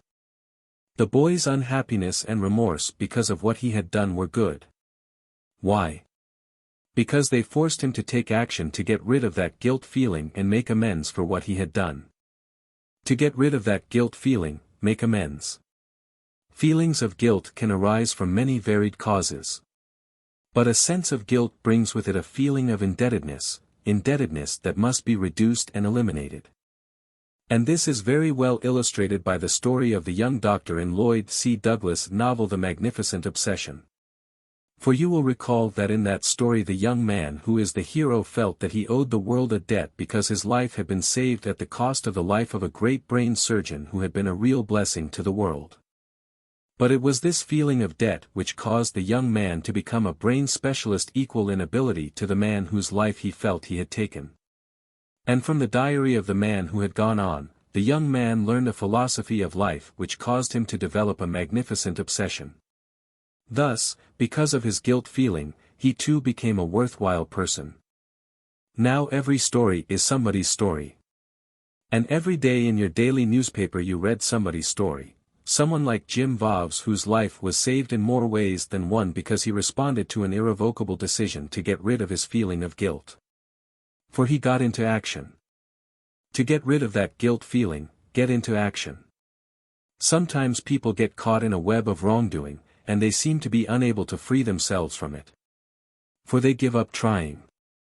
And then they become more and more entangled, until finally it takes an almost earth-shaking experience to set them free. Such was the case with Jim Voves. Jim Voves is a man who literally owes his life to his decision to say, I will, and yet this decision came quite late in life. For a good many years, Jim had been running head-on into the commandments. He seemed to be trying to violate them all, one by one. The first time he broke the injunction, thou shalt not steal, he was still in college. One day he stole $92.74, he went to the airport, bought a ticket, and headed for Florida. A little later he stole again, this time in an armed robbery. He was caught and put in jail. Shortly thereafter he was granted amnesty so that he could join the army. Yet even in the army he got into trouble. The court-martial read, for diverting government property to private use. And so it went. Jim Voves' career kept sliding downhill. The more often he did wrong, the more guilt he felt. Guilt leads to guilt, as well as lies and deception to hide it. Now Jim didn't consciously feel more guilty, because his conscious sense of guilt had become deadened. But not so with his subconscious mind. For that's where the guilt feeling accumulated without Jim's realizing it. And, as in the instances you often read of in your newspaper, it took an earth-shaking experience to awaken him. Now Voves was eventually released from the army, he married and moved to California where he set up an electronics consultant business. One day a man known simply as Andy came to Jim and outlined a big idea for beating the races with an electronic device. Within weeks Jim was deeply involved with the underworld. And he was driving a $9,000 car. He had a fine home in the suburbs, and more business than he could handle. One day Jim had an argument with his wife. She wanted to know where all the money was coming from, and he wouldn't say. So she started to cry. Jim couldn't stand to see his wife cry. For he loved her. Jim's conscience bothered him. Because he wanted to humor her, he suggested a ride out to the beach. On the way, they got caught in a traffic jam, hundreds of cars were pouring into a parking lot. Oh look, Jim, said Alice. It's Billy Graham. Let's go. It might be interesting. And still trying to humor her, Jim went along. But shortly after he sat down he became emotionally disturbed, it seemed to him that Graham was talking directly to him. For Jim's conscience bothered him so badly that it seemed he had been singled out. Graham's text was, "What does it profit a man if he gains the whole world and loses his soul?" Then Graham was saying, "There's a man here who has heard all this before, who is hardening his heart. With pride he stiffens his neck, and he is determined to leave without making a decision. But this will be his last chance." His last chance. To Jim the thought was startling. Perhaps he had a premonition. Or perhaps he was ready. What did the preacher mean? Graham was giving a call to come forward. He wanted people to take a physical step that symbolized a decision. What was happening, Jim wondered. Why did he feel like crying? Suddenly he found himself speaking. "Let's go, Alice." Dutifully Alice walked to the aisle, and turned as if to go out of the tent. Jim, who was following her, caught her arm and turned her around. "No, dear," he said. "This way." Years later, after Jim had changed his life completely, he was giving a speech in Los Angeles. And then he told of his experiences with the underworld. He told about the day of his decision, on which day he had been instructed to fly to St. Louis on a wiretapping assignment. "I never reached St. Louis," he said. "I found the courage to reach my knees instead." And in his speech Jim told of his blessings and how he had thanked God for them, asked for forgiveness, had tried to neutralize his wrongdoing, and stressed the application of the Golden Rule. After the lecture, a lady came up to him and said, "Mr. Vavs, I think you might like to know something. I was working in the mayor's office at the time you were supposed to go to St. Louis. On that day a teletype was received from the FBI. It said, Mr. Vavs, that you were going to be met in St. Louis by a rival gang. And shot dead. A recommended formula for getting rid of guilt. Your own last chance may not be as dramatic as this. But there is a wonderful lesson in the story of Jim Vavs, nonetheless. How was Jim able to get rid of his guilt feelings? He did it by following a clear-cut pattern. It is the pattern all of us can follow. First of all, you listen as you hear advice, a lecture, an inspirational sermon that could change your life. Then you count your blessings, and thank God for them. Feel sincerely sorry and ask for forgiveness. When you realize your blessings, it isn't difficult to become sincerely sorry for the wrongs you have done. And truly to repent, then you will have the courage to ask for forgiveness from God. You must take the first step forward. This is important because it is a symbol through a physical gesture that you make in the direction of a changed life. When Jim walked down the aisle, he was making a public announcement that he had become sorry for his past and was now ready to change his life. Also, you must make amends by taking the second step forward, begin immediately to right every wrong. And then the most important step of all, apply the Golden Rule. This should be easy. For now when you are tempted to do wrong, that still, small voice will whisper to you. And when it does, stop and listen. Count your blessings. Picture yourself in the other fellow's place. And then make your decision to do what you would want done if you actually were in his position. So this is the formula for getting rid of your guilt feelings. If you are having trouble with temptation, and if subsequent guilt is keeping you from using your energy in a constructive direction, learn the pattern for freedom from guilt related to your own life. Apply it. And step away toward success. Success through a positive mental attitude urges you to use the powers of your conscious and subconscious mind to seek the truth. Motivate you to take constructive action. Cause you to strive to achieve the highest ideals you can conceive, consistent with good physical and mental health. Live intelligently in your society. Help you abstain from that which will cause unnecessary injury. Start you from where you are and get you to where you want to be regardless of what you are or what you have been. Anything which deters you from noble achievements in life should be cast aside. And this places upon you the burden to know or find out what is right or wrong, and to know what is good or evil under a given circumstance and at a given time.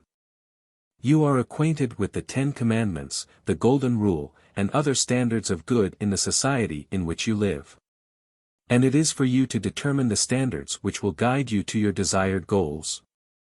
It is one thing to know the goal, and quite another thing to work toward it, writes Bishop Fulton J. Sheen. In life is worth living.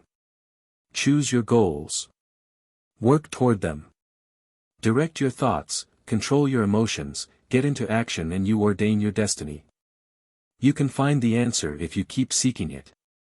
How? One important aid is to catch character. Catch.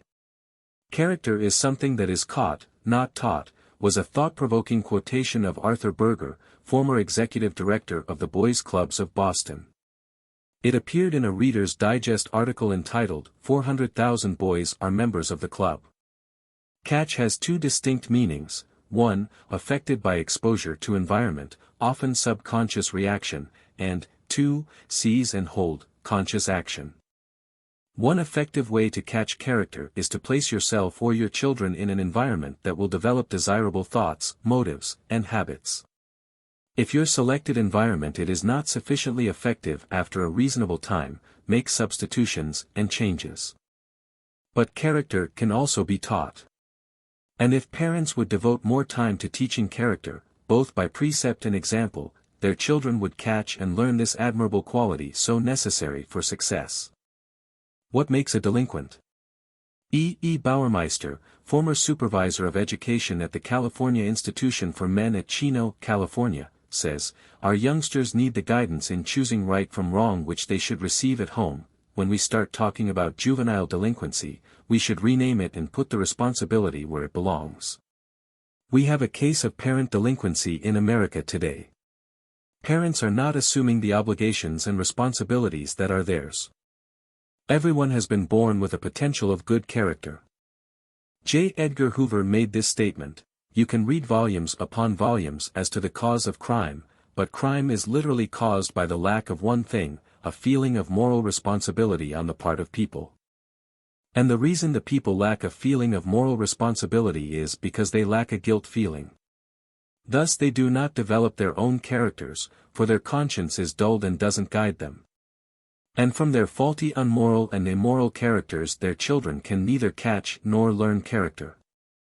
When one virtue is in conflict with another, sometimes it is not so easy to decide whether one should say yes or no. For the question to be resolved may involve a conflict between virtues. And every person at some time is faced with such a conflict and must make a decision. He must choose, between what he wishes to do and what he ought to do, or between what he wants and what society expects of him. And such a choice must necessarily be made between virtues, such as love, duty, and loyalty. As examples, a. Love and duty to a parent in conflict with the love and duty to a husband or wife, b. Loyalty to an individual in conflict with loyalty to another individual, or c. Loyalty to an individual in conflict with loyalty to an organization or society. Let's illustrate with the story of the salesman who worked with George Johnson. For they were faced with a conflict between loyalty to an individual and loyalty to another individual and the organization he represented. George Johnson trained, encouraged, inspired, and financed a salesman whom we will call John Black. George had complete confidence in John. He liked him. He gave him a break. He let him service his best customers, long-established accounts. In the company contract it was agreed that in the event of termination the salesman would in no way molest the company's business or interfere with its sales organization. Mr. Johnson gave Black the book Think and Grow Rich. It motivated John to action, the wrong action. John didn't read what was unwritten. His only interest was the acquisition of money. He believed the end justified any means. Because of his negative standards he responded aggressively with a negative mental attitude. George Johnson is just like a father to me. Yes, I think of him as a father, the salesman said, but at the same time he secretly planned to transfer the company's customers and sales force to a competing concern for money. John was welcomed in the homes of his fellow salesmen.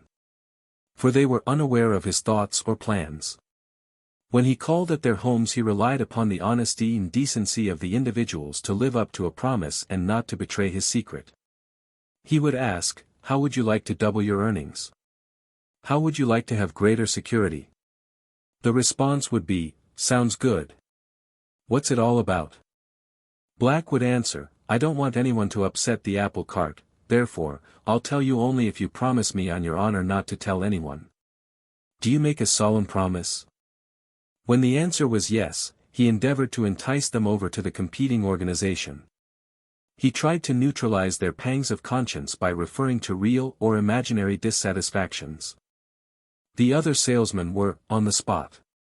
On the one hand, they had given John their solemn promise not to tell what he was doing. On the other hand, they knew what he was doing would be harmful to their employer. And they owed a greater loyalty to George Johnson and the organization he represented. The salesman had the courage to try to clear the cobwebs of John's thinking and to show him that what he was contemplating was not right. When he didn't respond but persisted in his own way, they knew what to do. They gave George Johnson the facts. They chose adherence to courage, honesty, and loyalty. They knew how to decide between right and wrong when one virtue was in conflict with another. There are many such conflicts. In your life you will be faced with the necessity to make decisions in instances where virtues are in conflict with other virtues. And what will your decision be? Perhaps the following will aid you. Do that which your conscience tells you will not develop a guilt feeling. It's the right thing to do. To assist you in coming to the right decision under such circumstances, complete the success quotient analysis in the following chapter. Pilot number 19, Thoughts to Steer By. 1. You have a guilt feeling.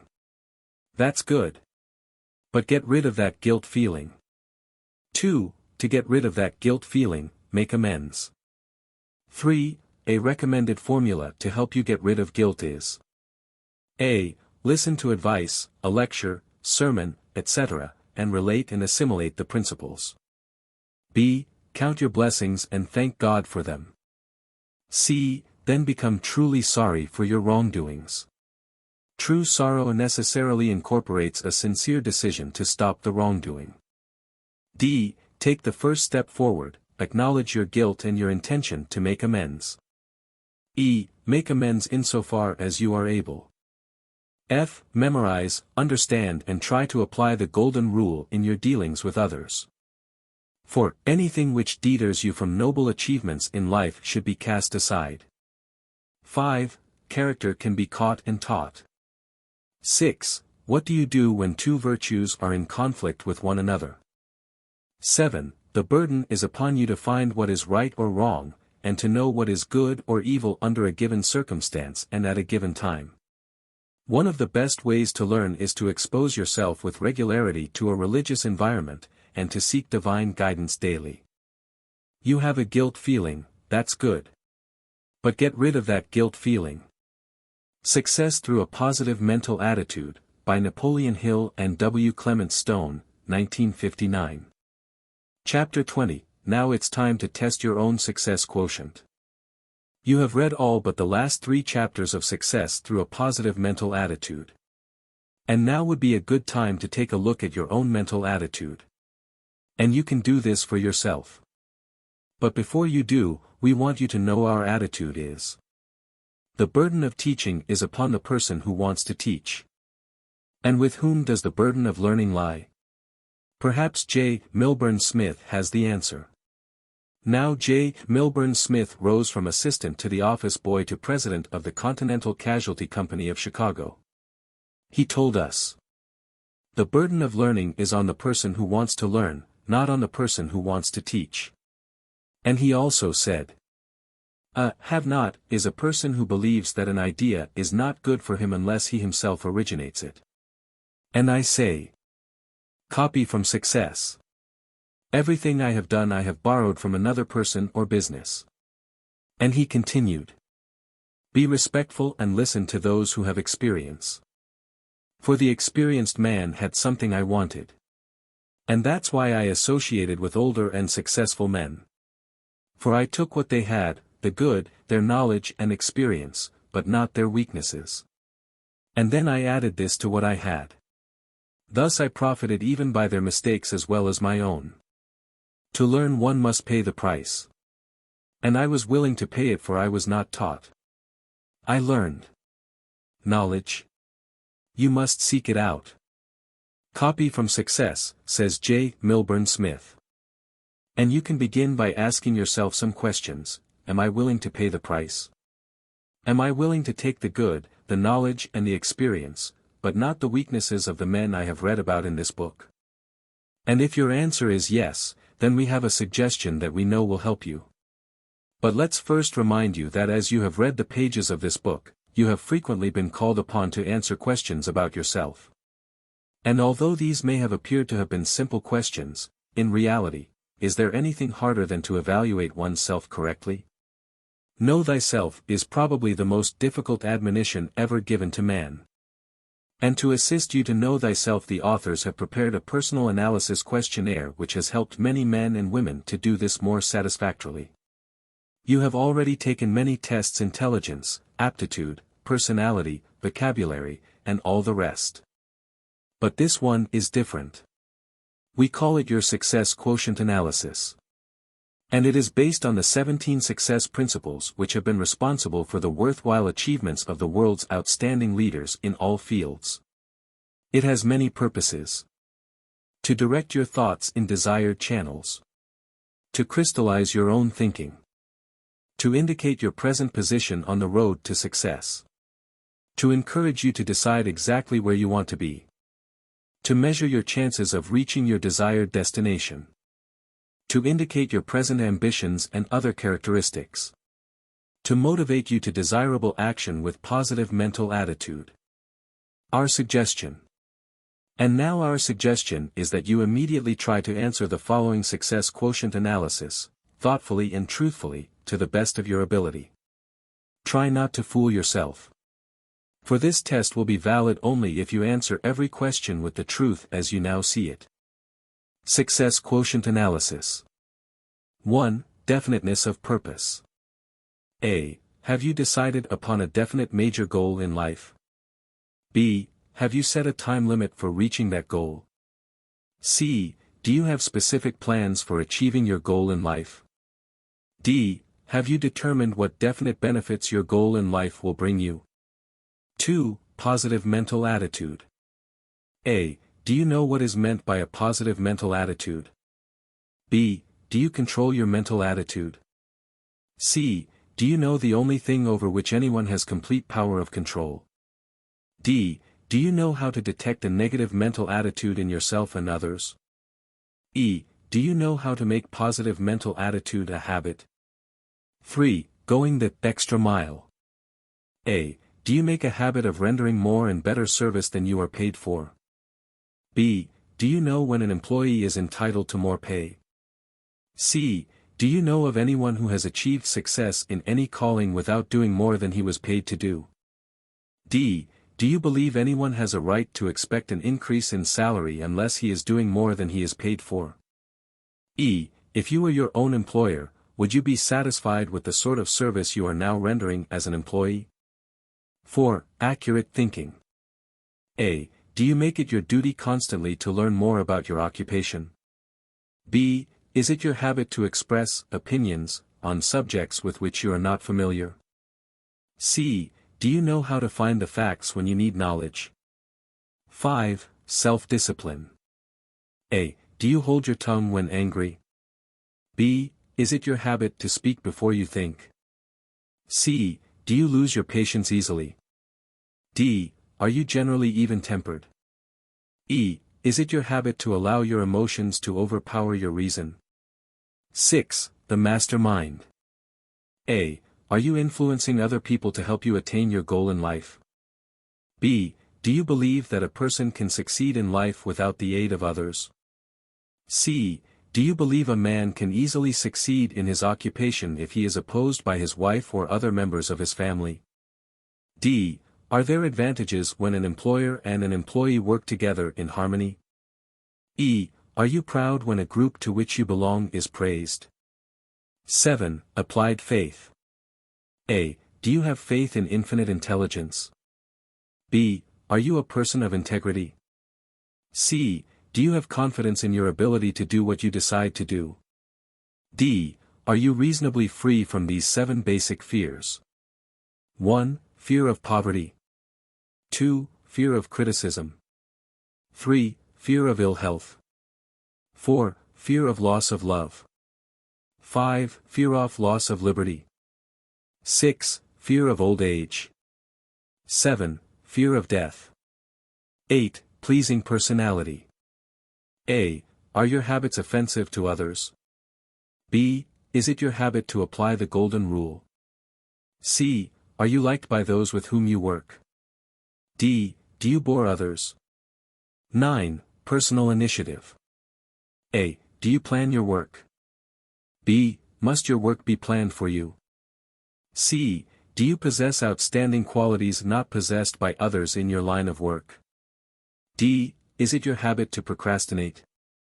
E. Is it your habit to try to create better plans for doing your work more efficiently?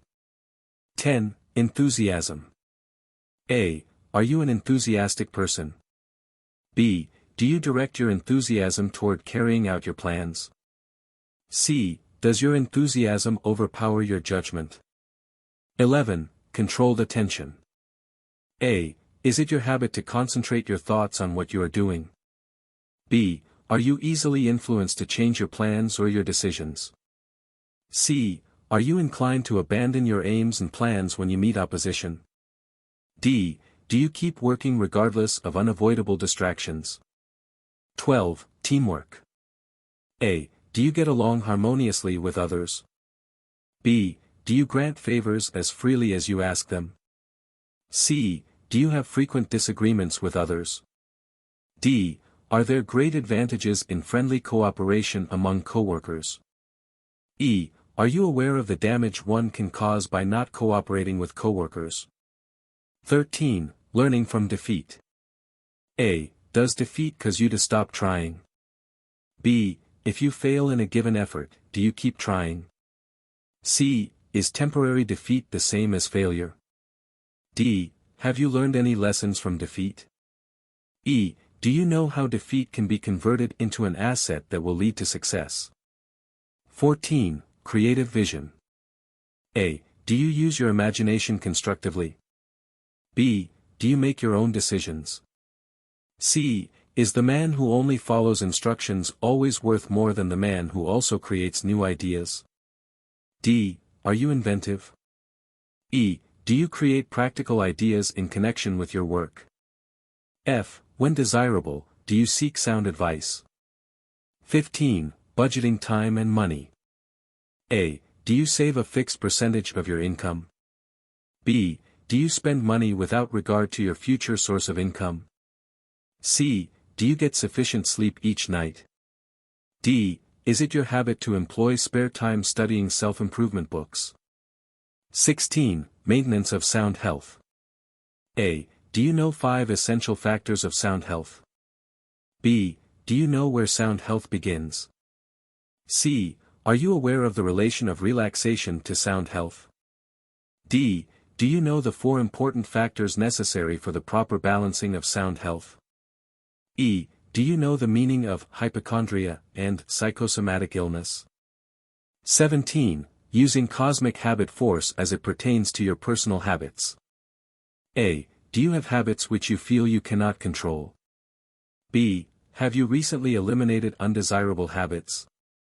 C. Have you recently developed any new, desirable habits? You have now taken an important step to success and happiness. You have tried to answer the questions in this success quotient analysis searchingly and honestly. If not, you will. Now the important thing to remember is that these results are not final and unchangeable. If you scored high, it means you will be able to assimilate and practice the principles in this book rather quickly. If your score was not so high, don't despair. Apply positive mental attitude. You can achieve great success in life. When you need help from a psychologist to find out what business or profession you may be fitted for, he will frequently ask you to take a battery of tests. The picture that emerges from these tests may show you what your particular tendencies are. However, the psychologist does not regard the result of these tests as final. He always arranges for a personal interview to find out that which a test will not answer. He uses the results of the tests and the interview to counsel you and to evaluate your progress. In the same way, you can use the first score on the questionnaire as a means of measuring your own ever-growing success quotient. Read Success through a positive mental attitude from cover to cover once more. And again. And again. Read it aloud with your husband, wife, or a close friend, discussing it point by point. Read it until every principle becomes a part of your life, motivating your every action. Then, when you have earnestly applied these principles for 3 months, take the SQ test again. Not only will many wrong answers become right ones, but answers you gave correctly the first time will be more emphatic and confident. Your success quotient can serve you as more than a yardstick, however. It can serve to underline those areas where you need to work hardest for self-improvement. It will also reveal your areas of special strength. For your future is ahead of you. You have the power to direct your thoughts and control your emotions. Just awaken the sleeping giant within you. How? You will find your answer in the next chapter. Pilot number 20, Thoughts to Steer By. 1. Review the success quotient analysis frequently until you can truthfully state to yourself, I can now make the right answer to each question. Each of the questions will direct your mind in a specific channel whereby you can easily determine what you can and should do. 2. There is a value in solving problems or developing desirable habits by asking yourself the proper questions. Write them down, and then, in your thinking time, strive to find the proper solutions to obtain the results you desire. Sow an act and you reap a habit. Sow a habit and you reap a character. Sow a character and you reap a destiny. Success Through a Positive Mental Attitude, by Napoleon Hill and W.ClementStone, 1959. Chapter 21, Awaken the Sleeping Giant Within You. You are the most important living person. Stop and think about yourself. In all the history of the world there was never anyone else exactly like you, and in all the infinity of time to come, there will never be another. You are the product of your heredity, environment, physical body, conscious and subconscious mind, experience, and particular position and direction in time and space, and something more, including powers known and unknown. You have the power to affect, use, control or harmonize with all of them. And you can direct your thoughts, control your emotions and ordain your destiny with positive mental attitude. For you are a mind with a body. And your mind consists of dual, invisible gigantic powers, the conscious and subconscious. One is a giant that never sleeps. It is called the subconscious mind. The other is a giant which when asleep is powerless. When awakened, his potential power is unlimited. This giant is known as the conscious mind.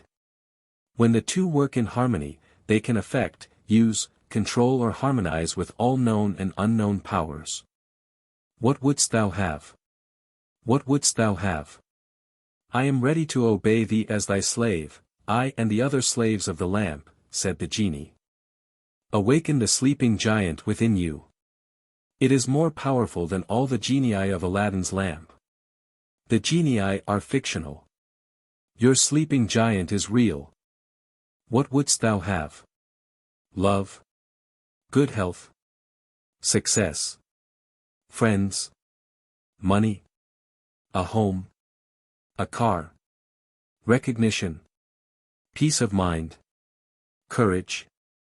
Happiness? Or, would you make your world a better world in which to live?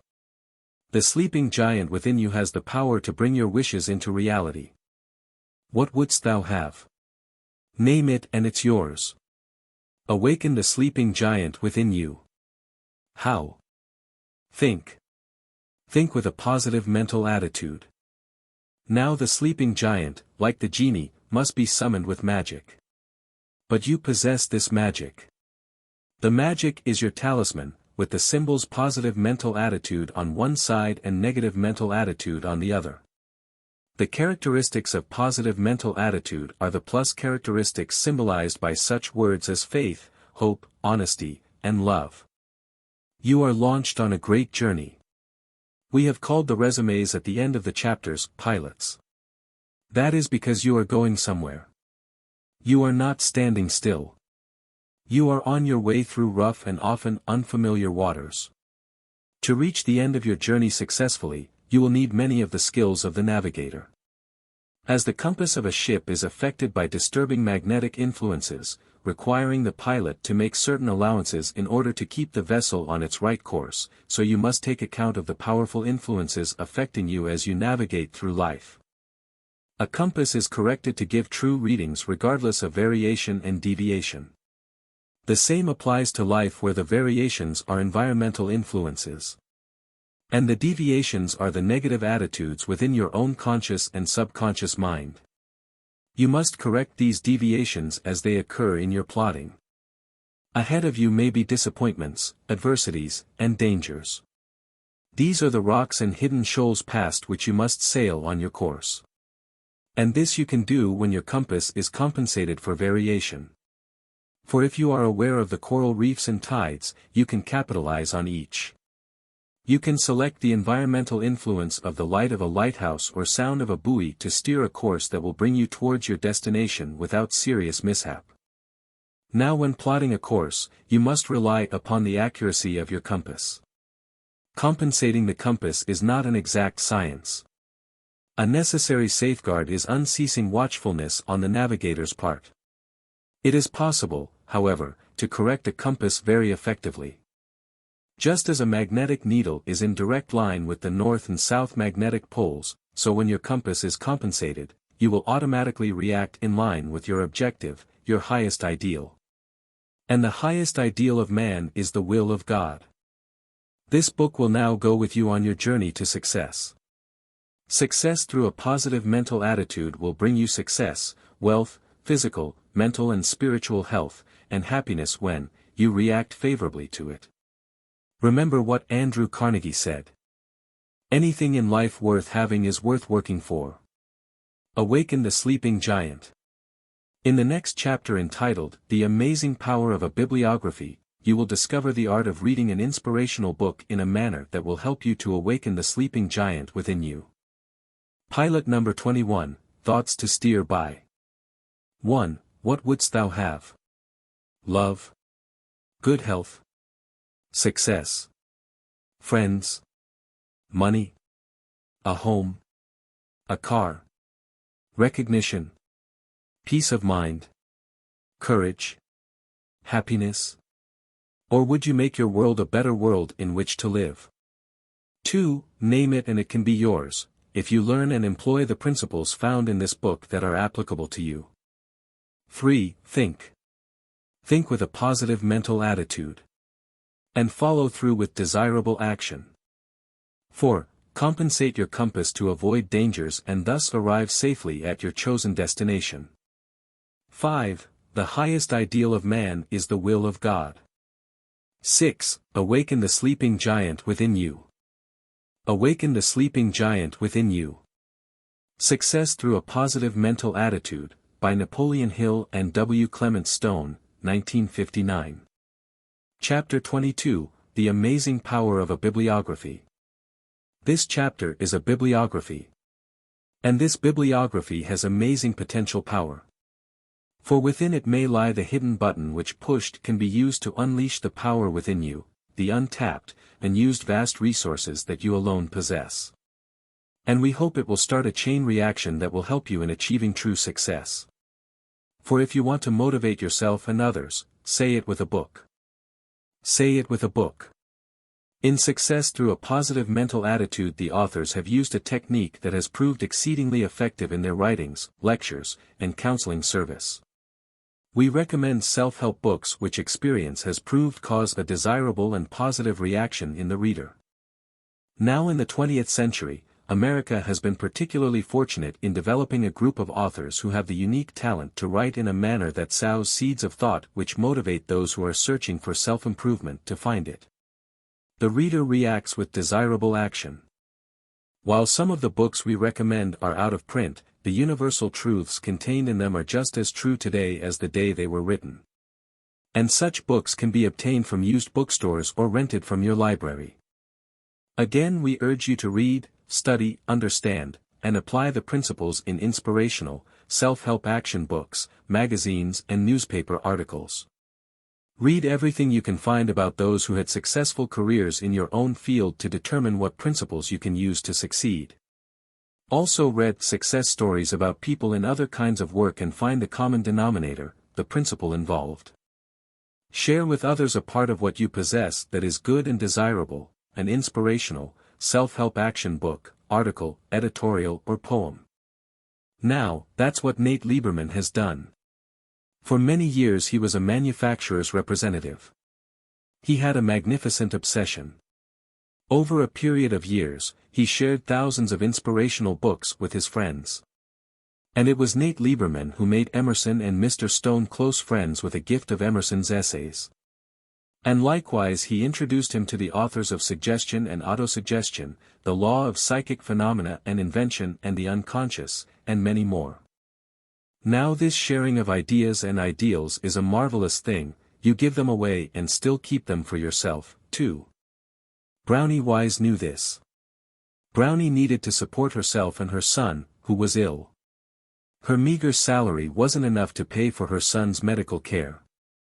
Therefore she obtained a part-time sales job for Tupperware Home Parties Incorporated, to augment her income. She needed money. With it, her son could have the best medical attention. They could move to a climate that would help restore his health. Brownie Wise prayed for help. She found it. She read an inspirational book, Think and Grow Rich. She read it once and then read it again. In fact, Brownie read the book 6 times. Then she recognized the principles she was looking for and something happened. She made it happen. She saw how she could apply these principles to her own situation and these ideas were put into action. It wasn't long before her earnings from Tupperware exceeded $18,000 a year. And within a few years, her income rose to over $75,000 annually. In due course she became vice president and general manager of the company. Brownie Wise enjoyed the distinction of being recognized as one of the outstanding woman sales managers in the United States. She continued her successful career and eventually became president of Vivian Woodard Cosmetics Corporation. This outstanding businesswoman's success began with a book and continued with a book. Much of her achievement is due to the successful motivation of her representatives. She shared what she had learned from reading Think and Grow Rich. Brownie Wise bought copies of the book for her sales representatives. They were urged to read Think and Grow Rich as many times as she had, and to apply the principles in their own lives. And the story of Lee S. Meitinger and William S. Castleberry, Ph.D., is another example of the value of inspirational, self-help action books in the achievement of success. These men helped nature bring good health to men, women, and children through the sale of Nutrilite, a food supplement which contains vitamins and minerals. Their sales grossed many millions of dollars annually. Meitinger and Castleberry read Think and Grow Rich. They assimilated what they read and got into action. Part of their success was due to their ability to motivate their distributors with mental and spiritual vitamins. They did this with the same book that had inspired them. Each new employee received an inspirational lecture course teaching him the fundamentals of success. They distributed thousands of self-help books because they knew what amazing effects these books have on sales representatives' productivity and success. WClementStone uses inspirational literature extensively in his organization. His company buys thousands of books for distribution to employees, stockholders, and representatives. The success and growth of his companies have been phenomenal, not by accident. How to read a book. There is an art to reading a self-help book. When you read, concentrate. Read as if the author were a close personal friend and were writing to you, and you alone. Now you recall that Abraham Lincoln, when he read, took time for reflection in order that he might relate and assimilate the principles into his own experience. It would be wise to follow his good example. Determine what you are looking for before you read a self-help book. If you know what you are looking for, you are more apt to find it than if you don't have a specific purpose. If you really want to recognize, relate, assimilate and apply success principles that are contained between the covers of an inspirational book, you must work at it. A self-help book is not to be skimmed through the same way that you might read a detective novel. Mortimer J. Adler in How to Read a Book urges the reader to follow a definite pattern. Here's an ideal one. Step A. Read for general content. This is the first reading. It should be a fast reading, to grasp the sweeping flow of thought that the book contains. But take the time to underline the important words and phrases. Write notes in the margins and write down briefly the ideas that flash into your mind as you read. Now this obviously may only be done with a book that you own. But the notations and markings make your book more valuable to you. Step B. Read for particular emphasis. A second reading is for the purpose of assimilating specific details. You should pay particular attention to see that you understand and really grasp any new ideas the book presents. Step C. Read for the future. This third reading is more of a memory feat than it is a reading task. Literally memorize passages that have particular meaning to you. Find ways they can relate to problems you are currently facing. Test new ideas, try them, discard the useless and imprint the useful indelibly on your habit patterns. Step D. Read, later, to refresh your memory, and to rekindle your inspiration. There is a famous story about the salesman who is standing up in front of a sales manager saying, "Gimme that old sales talk again, I'm getting kinda discouraged." All of us may become discouraged. We should reread the best of our books at such times to rekindle the fires that got us going in the first place. We shall list some inspirational, self-help action books, a few are instructional, that can motivate you to desirable action. Each contains hidden treasures that you can discover for yourself. But before you go over the list and thus complete your first reading of Success Through a Positive Mental Attitude, let us once more remind you, share with others a part of what you have that is good and desirable, and awaken the sleeping giant within you. Then this book, Success Through a Positive Mental Attitude, will not be an ending. It will be the beginning of a new era in your life. Make the ending what you choose. The Bible.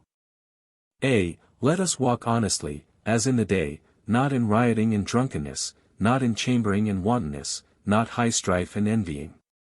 But put ye on the Lord Jesus Christ, and make not provision for the flesh, to fulfill the lusts thereof. Romans 13 verses 13 to 14. B. As a man thinketh in his heart, so is he. Proverbs 23.7. C. If thou canst believe, all things are possible to him that believeth. Mark 9 verse 23. D. Lord, I believe, help thou mine unbelief.